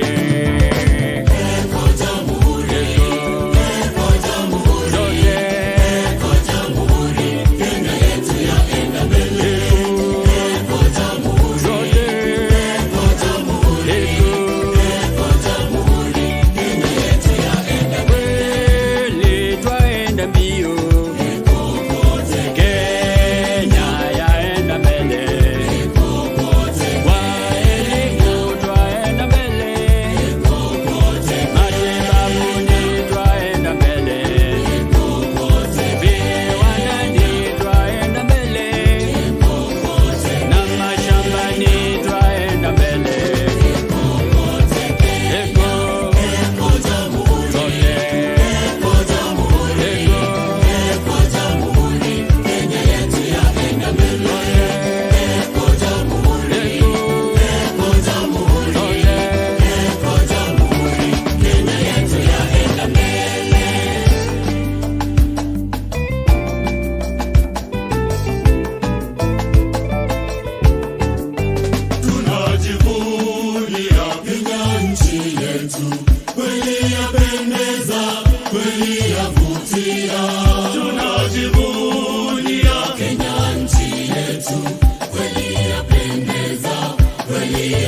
Tushangilie Kenya, taifa letu tukufu, Kenya tunayoipenda, Kenya nchi tunayoipenda, Kenya nchi tunayoipenda, twajivunia sana tukijiita wa Kenya, nchi yenye baraka, Kenya nchi yenye baraka, Kenya nchi yenye baraka, Kenya makao yetu ni nchi ya kupendeza, kamwe hatutaiacha, kamwe Kenya hatutaiacha, kamwe Kenya hatutaiacha. Mwenzangu, Kenya kipenzi chetu, hatutaiacha milele daima. Kenya kipenzi chetu, hatutaiacha milele daima. Kenya kipenzi chetu, nchi yenye upendo, hatutaacha Kenya.